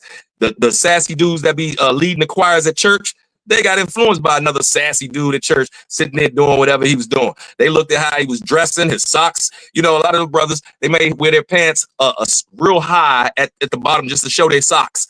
You know what I'm saying? They got influenced by that. You know what I'm saying? Just like I got influenced by, huh? You gotta see, they call trouser pants. You gotta see the designer trouser pants. Trouser socks. Sorry, trouser. What I'm saying is we're influenced by each other, whether it's in that barbershop, whether it's on the corner, whether it's in our music, whatever it is. You gotta pick what's working for you, because at the end of the day, you gotta own that. You know what I'm saying? That's and like I said, with the dresses, we saw so much with Martin, Kevin Hart, all these brothers that say they ain't gonna do it, and they wind up doing it. Flip Wilson had to put take it back to Flip Wilson and Gerald. I just was saying that. Yeah, I said Flip Wilson, he had to fire that character because that's all that they were seeing. You know what I'm saying? So do Geraldine. He was like, before Geraldine, I was funny before, you know. Yeah. That's why I said I want to know what, you know, women, they make what's cool for men and men make what's cool for women. Like women out here, they all getting their butts done. Not all of them, a lot of them, because other women been doing it and they seen other women doing it. They assume that this what gets the man. So you have younger women out here assuming that this what I got to do to get a dude. I got to look like this. I got to get my body like this. And for the little boys, they wearing tight jeans. They wearing handbags and stuff. So they think this the fashion I got to wear to get the girls. You know, this is what they like. And it seems like if the women always accept it, the little boys going to constantly do it to a whole nother level. Like they going beyond. Look, Chop pop back in on them. You see, I you know all the stuff be going down at the barbershop, right? You know, at the unisex salon, because we get everybody fresh before they go out in the society, or you know, we get them fresher. You know what I'm saying? So it's like I started in '96, and I saw the rainbow starting to become like not the rainbow that we grew up with as the rainbow in the sky, the Rainbow Bright. Remember they had a little cartoon, Rainbow Bright. Then it turned into rainbow as our badge of what we do. Now, I saw a rainbow when I was in the islands a couple weeks ago. I got a video of it. That joint was so freaking clear. But I was like, why did they make the rainbow? You know what I'm saying? In the Bible, they talk about the rainbow being God's way of saying, hey, I ain't going to send no more floods and it'll be fire next time. And this is my little symbol. But now it's gotten turned into whatever it's gotten turned into. So I saw that in the 90s starting to become, you know, really big. Ellen was a comedian that basically everybody was kind of thinking was suspect, but then she finally came out because she didn't want to be outed. So I saw a lot of women saying, man, Ellen is an attractive woman. I might not even like women like that, but I might give her a chance. I would hear that in the salon. So I noticed that trends started changing once Ellen came out, once women were owning what it was they were, and you saw the trends being accepted because she's now on TV shows. They seduce you to think just like most times in society. You know what I'm saying? You might not even like those tennis shoes. I see the kids coming in and I gotta do the wand on them. I'll be like, what in the world is these skateboarder tennis shoes with fat shoestrings? Now everybody's wanting them. And it's just, we are inspired by each other. So I be telling everybody, anything you rock on the block, buy a share of the stock, because basically you're going to be a model for Adidas for the next 30 years, or model for Nike, or model for iPhones, whatever it is. We're always influencing each other, and we don't even halfway own what it is we influencing, and then don't know what it's really going to lead to. So a lot of these trends, whether it's in relationships, anything else, we are influenced by each other. So we are some powerful beings. Watch what you are influencing today. Because you will have some fans following something that you might just be following somebody else trend. You know what I mean? So we all are influenced by different things. It's just retaining your own identity and really questioning why you might be doing what you're doing or what you influenced by. Chout popped back in for this. What you had on this, Chout? I popped back in. I was trying to catch out, trying to convince David Green to get a fucking wig. David, you better not get no fucking wig, David. It's a man unit. That's what they call it there. That's it's a man unit. It's AKA toupee. That shit is the 360 lace front. They give niggas a 360 lace front. He on there looking for some. He checking some prices out. He checking the prices. He want that head back, man. He gonna bring it back. Young Dave. David, if you get a goddamn 360 lace front, I'm gonna have to drive up there and drop the vest off to you because you're gonna be out there fucking everybody, bitches. You gonna need it. he gonna be the ladies' man, the lovers' man. David gonna be knocking everybody off. Charlie, I'm gonna do it. Hey, Marley, I'm gonna do that for the movie. I'm gonna definitely do it for the movie because it's different times that I had, the skin taper. Then there was different times I had the locks, and I was like, do I want to do that? And I was like, when you do acting, they say it's professional humiliation, right? That's what Denzel called it. And I said, well, it won't be humiliating because I'm telling a story. And at the different times when I'm telling the story, I had a certain haircut and I had a certain hairstyle. So I was like, just to have some fun, I think I'm going to commit to that.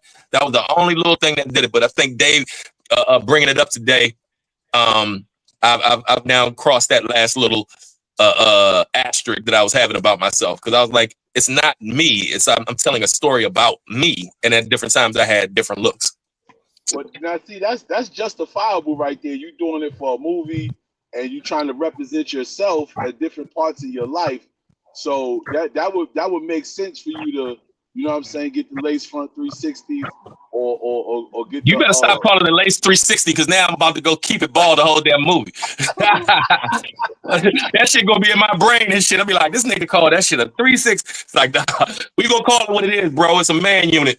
A man unit, the 360 man unit. They got the 360 lace fronts because if you see it in every judge, every court, every female on every panel in the world, it's this thing that's that lace front. Now that brother, he got on, I don't know how. That's why I said as a barber, I'm naturally appreciating making sure somebody steps out the chair happy with what it is they want. You know what I'm saying? That's all I cared about. Making sure they get what they need to enjoy their week and do whatever they got to do. They said, I went to this, and this is a little off topic. I went to the Spy Museum in DC. I recommend.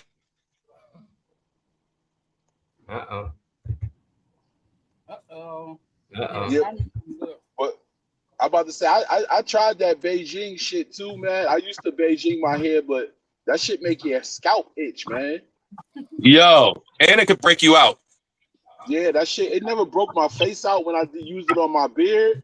But bro, my scalp used to be itching like a motherfucker, man. I couldn't take that shit. Yeah. It wasn't worth it. Yeah, wasn't worth it.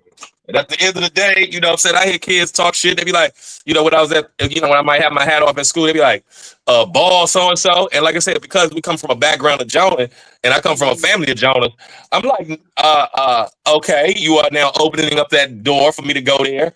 And you know what I'm saying? But it's always fun. But if you can't appreciate yourself, and you uncomfortable in your skin, yeah, then certain looks ain't gonna be for you. You know what I'm saying? Insecurities could drive you nuts if you're not at peace with your look and where you at with yours. And like I said, just for this movie, I am gonna do it and embrace it. You know what I'm saying? I'm gonna have fun with it because as a barber, I done fixed up so many people's hair that was trying to cut their hair at home to maintain a good look. And I done saved people. I done brought people back from death with haircuts. So it's gonna be fun. I look forward to that. Marlon, you're gonna get all the first exclusives. I'm about to find out who do them.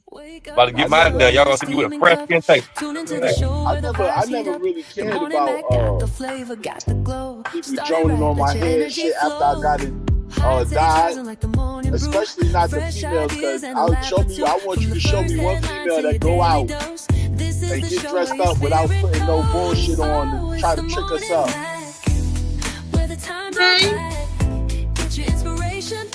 Take that wig off. Take that wig you off. Go. You got that there. Feel free. Feel free. There you go. Feel free, baby. Let that real hair go. There you go. People think There you go. you don't have hair. I got hair. I know you got good hair too. I take it off at the show and I go, my nigga said, let me pull your hair. This is your hour, let your story unfold. New ideas with the sunlight spark. Fuel for your fire when the world feels dark. Spinning the tracks. Now that's keeping the gangster right there. That's keeping the gangster. Do it now. It's the morning man. Whatever Where you the time like, don't whatever you like. Get your inspiration packed in a casual swag.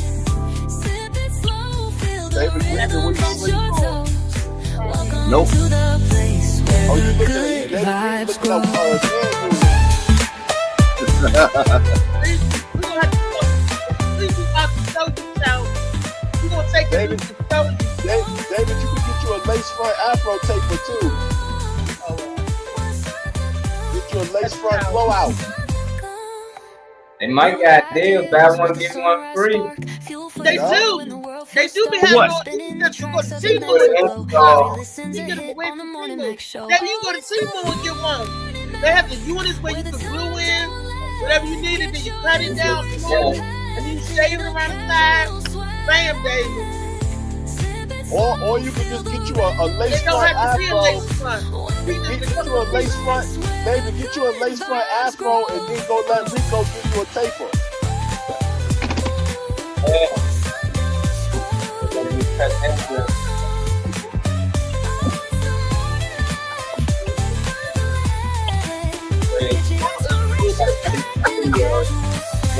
Now, when you put a wig on, No, I'll be bald. If I started losing my hair, I would get bald Roll out head. of bed, bring your dreams alive. The Yeah, Mac got the yeah. rhythm, you in stride. No snooze, At least just with a ball, you can own that. This is your Yours. hour, let your You story ain't got it's low unfold. maintenance. You ain't even got to go see the barber as long as you know how to take care of your own, man. Please save yourself a lot of money. And at this stage, it's about my crazy, beautiful, fly thoughts more so than just my head. So you know what I'm saying. I'm good with mine. that's Thank what you. woman to rub your head. I was